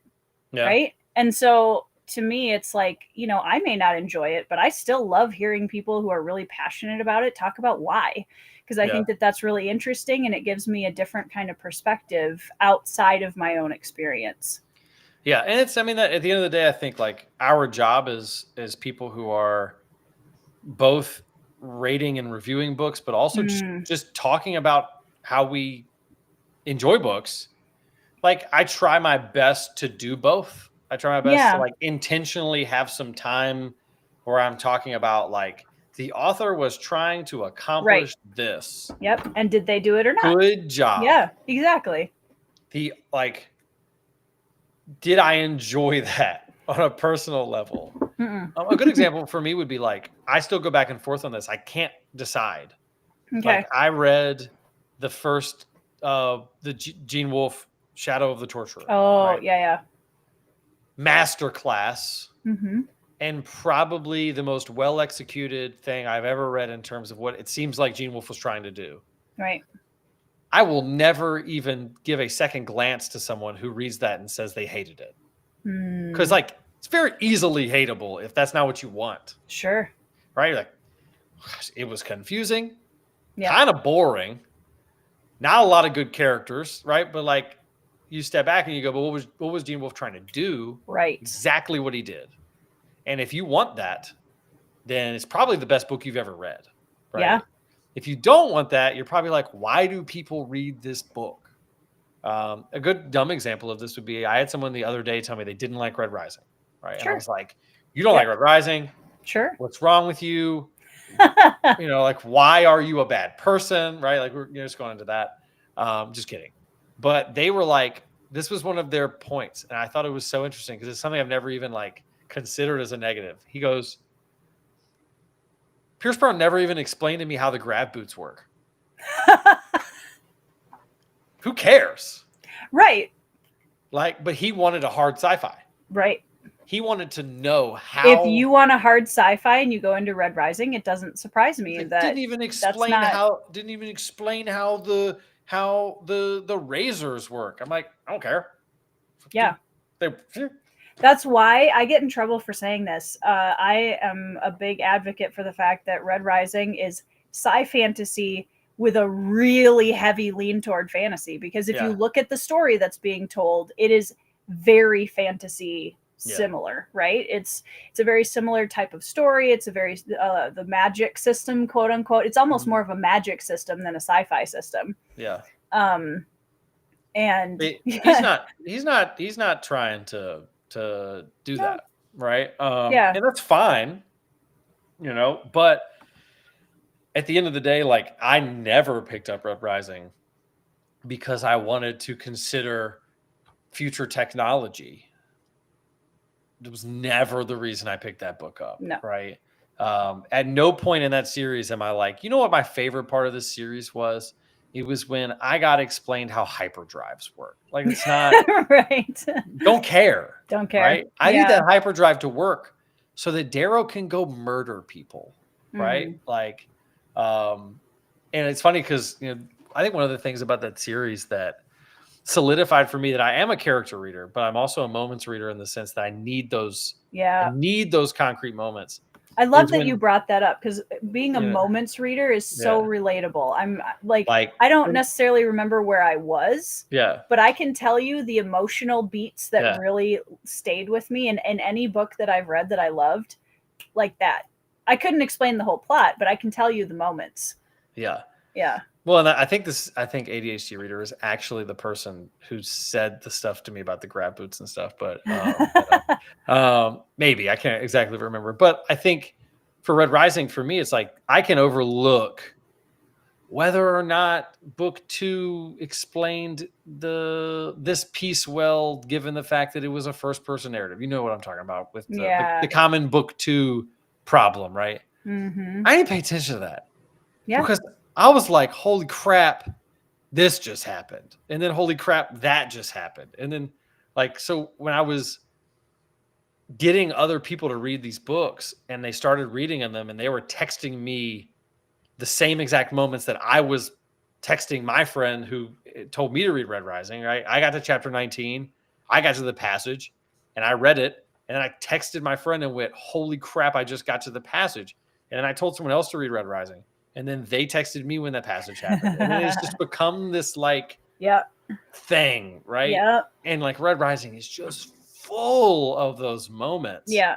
And at the end of the day, like if a series can do that for me, or a book can do that for me, I can overlook a decent amount of things. Yeah. And I don't feel like I have to overlook much at all with Red Rising. But like in Lightbringer, there's 3 or 4 moments. Lightbringer is my favorite of the series. I don't know if it's your favorite of the series. Morningstar's mine. I understand that. Lightbringer is my favorite of the series because I think that it has the moments, right? Like Clang, like those moments, the big, moment at the end, that literally when I think about those moments, I get excited. And I'm not even going to read that book again for a while. Red God's not coming out for another year, probably, right? Like, well, he's talking about splitting it now too. I know. But like, why do I get literally excited? Yeah. It's weird because it just had that much of an impact on me. Right. And like, that doesn't happen super often.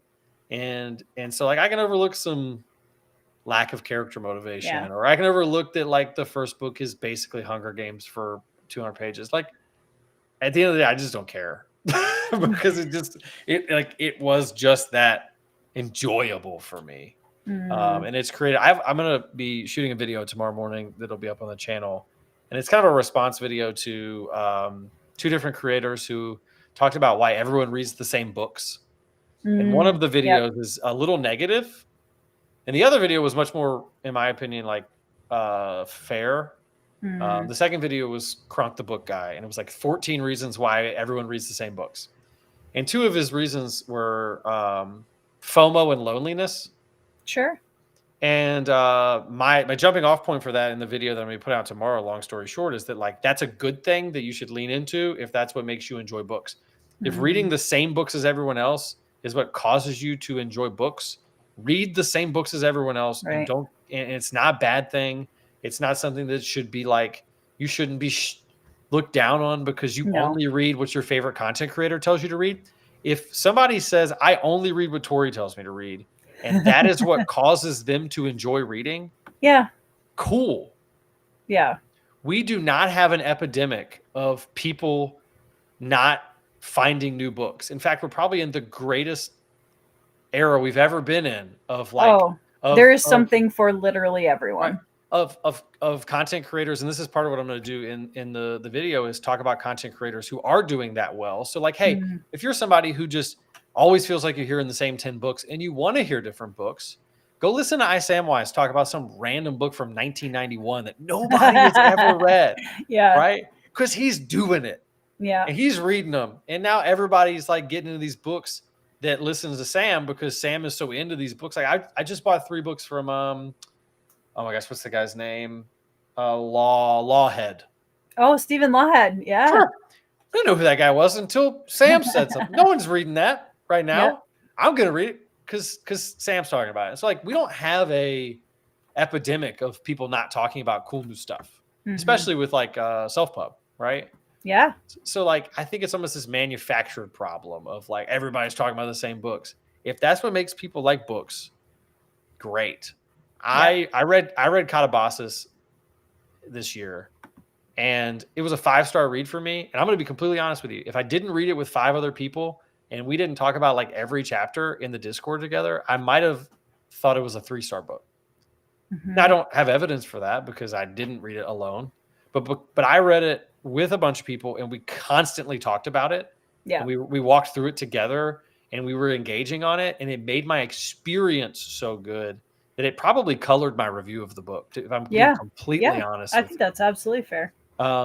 If that is something that helps you to enjoy reading, lean into it. Mm-hmm. Right. And now I have just officially ruined my video for tomorrow, but that's okay. No, everybody go subscribe to Preacher's channel and watch the video tomorrow. The link is down in the description. I know. So, like, Also, really quickly to answer Britton, it's a pretty soft crime novel, I would say. Like there is a mystery and crime in it, but it's not about that, if that makes sense. I don't know if you'd agree with that, Preacher. yeah, no, that's Yeah, fair. it's a very soft mystery. Yeah, I think Yeah. that's fair. I wouldn't even say it's a thriller. Yeah, definitely not a thriller. No. Definitely more of a small town. Things are going bad, but it's character study Yeah. of what happens to these characters when things go bad. But you also do have a whodunit kind of like sprinkled in there. Yeah. I do also want to. There's a comment Derry made. The point makes me think hard sci-fi. Here's the way I kind of would separate this. I think it's a very interesting comment, actually, because I think the way I would separate it is fantasy or sci-fantasy readers, I think, are maybe more interested in the question of what happens where can my imagination take me, versus hard sci-fi readers. And if there's any of you in the chat, please chime in if I'm wrong, but it's like, where could technology take me? You know what I mean? I feel like there's a difference, and that's why on the imagination side, because it's imagination focused, we don't necessarily need all of the explanation. We're just like, wow, look at this cool thing we can do, right? Versus hard sci-fi, which is like, ooh, if this and this were put together and it worked like this, look what would be possible, if that makes sense. Yeah. So I think it's just a difference in what, like, I guess, different types of imagination. Yeah. If that makes any sense. No, 100%. You there's a couple comments about catabasis, or however the heck you say it. That book for me is one I think that you should read, even if you don't like other Kwong stuff or you haven't enjoyed other Kwong stuff. The problem with that book, I'll tell you this, is I've read some reviews on that book, and I want to be nice here. Some people lack, how do I put this nicely? That book is a very clear critique of pompous, haughty, the pompous, haughty culture that comes along with academia.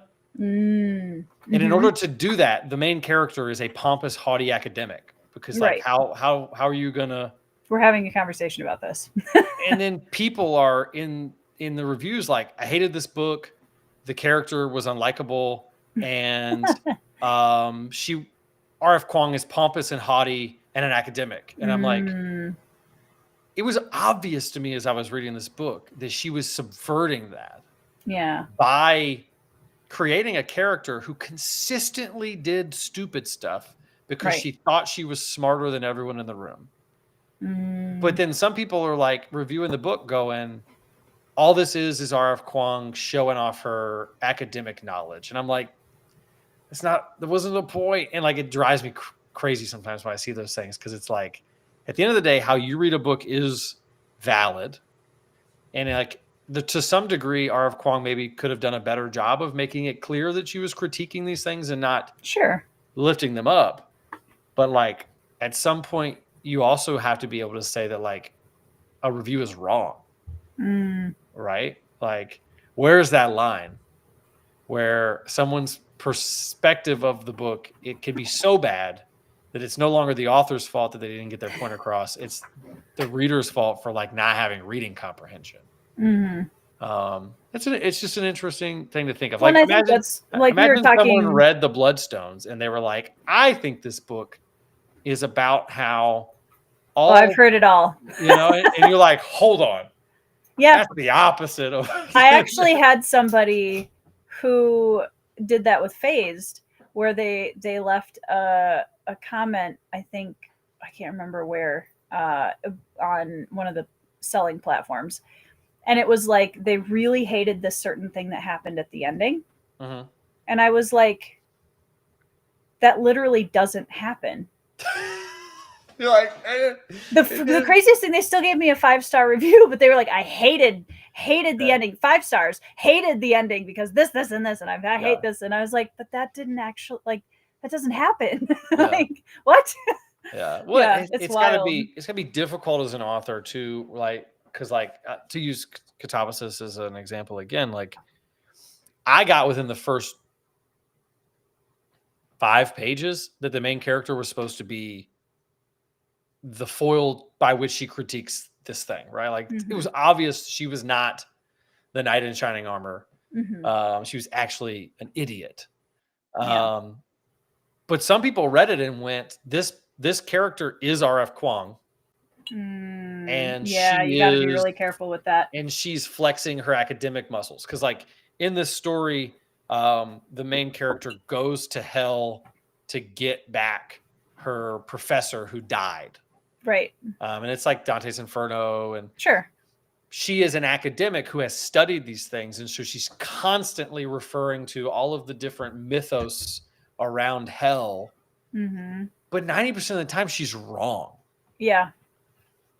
If you're paying attention, right? She has an idea based on this deep knowledge that she has, and then it totally screws her over almost every time, right? Right. And so, like in my head, I'm going, okay, this is obvious. What is happening is Kuang is talking about like knowledge without wisdom and all these things. Yeah. But then like someone else read it and just went, this is 600 pages of R.F. Kuang flexing the fact that she read Dante's Inferno 18 times. You know, and I've never read any other Kuang, so I don't know. I've heard Babel's super heavy-handed. I've heard the other books are similar. I couldn't tell you if this one is more nuanced or not. So my cat is literally pushing the handle of my camera as I'm trying. And so I think that is a tough thing to like try to figure out how to engage with. I can't imagine what it would be like as an author to write something, think you're clear, and then people be like, what they're saying is this. And you're like, no. Huh. Yeah. I mean, I have a firm, like, I don't enter the fray with reviews. I don't, because that's not my place, in my opinion. However, unless somebody tags me, like if people tag me in videos where they're reading my book and they're like, at Tori Talks, you know, authors mentioned or whatever, then I'm usually, I will say, hey, thank you so much for reading my book. And I usually don't comment too much on what they're saying about the book. I just thank them for reading it and blah, blah, blah. The hardest thing as an author not to respond to is exactly that. When people are like, I hated this book because this happened. And I, as the author, I'm sitting here going, it didn't. That didn't actually happen. But I don't want to, you know, I don't want to step into that space because, and that's tough. And that's one of the things where I just kind of trust that as people read through reviews, it is, I mean, you know that from looking at reviews on a Goodreads or whatever, it becomes very quickly apparent, like who's read the book and thought critically about it, whether they liked it or disliked it, versus the people that are just like, you know. Yeah. I mean, a good example, there was a 1-star review of this book. 1-star review. She read, are you ready for this? 35 pages. Oh, those are the worst, when they don't even finish it and then they rate it. Don't do that, guys. Please don't do that. This is a 500-page book. She read 35 pages, and her reason for the 1-star review is that the main character makes some dumb choices. He's 16, and of course he's going to make dumb choices. That's how you develop a plot. Like, what are you looking called conflict for? Did you think he was just going to be perfect? And then like all of the conflict comes externally. Like, I just don't know what people are looking for sometimes. And like, I can't imagine as an author. I remember seeing a comment on a review one time for the first Dungeon Crawler Carl book. Have you read any of those? I've read 2 and maybe 30% of book 3. So you'll kind of understand where this is coming from in the first one. So the comment and the review was super negative. And it was Mhm. essentially this: I can't believe anybody would read these books because Matt Dinniman is a racist. And here's why Matt Dinniman's racist: because the first boss in the dungeon is a caricature of a certain culture, which is 100% true, because the point of those caricatures is it's a cultural critique in itself, that Matt Dinniman is saying, like, we do that, right? Like, Yeah. his whole point is that, like, we don't get to know cultures and people. We brush in broad strokes. And because the Mhm. aliens in the story don't know the world, Right. they They have this just like, and so they're like, oh, Uzi Jesus, that's, oh, like that makes sense, but they don't actually know those cultures. It's a bastardization of them, right? right. Right. Which is in itself like a critique of it. And Right. this person was attributing it to, he's like, that's what he's doing. He's bastardizing this culture. And it's like, how do you have so little reading comprehension that you think he's being actively racist? Right? Derry's so excited we are now No, talking out about a book she has read. But like, imagine being Matt Dinniman and you've got to read Yeah. that comment and say nothing. Oh Hey, yeah, it's tough. by the way, buddy, I'm not racist. I It's did tough. that as a critique of, Yeah. like, of racism, It would Yeah. drive me insane. Yeah. Um, That's the hardest part, I think. And yeah, Andrew says this is what tattling to your friends is for, so they can go to bed. is that No. David from Four Corners of the Page? I Oh my don't know. It's goodness. either that or a very convincing imposter, I didn't know he which was able to be alive at this time of day. Well, I guess it's I the don't know. morning for him now.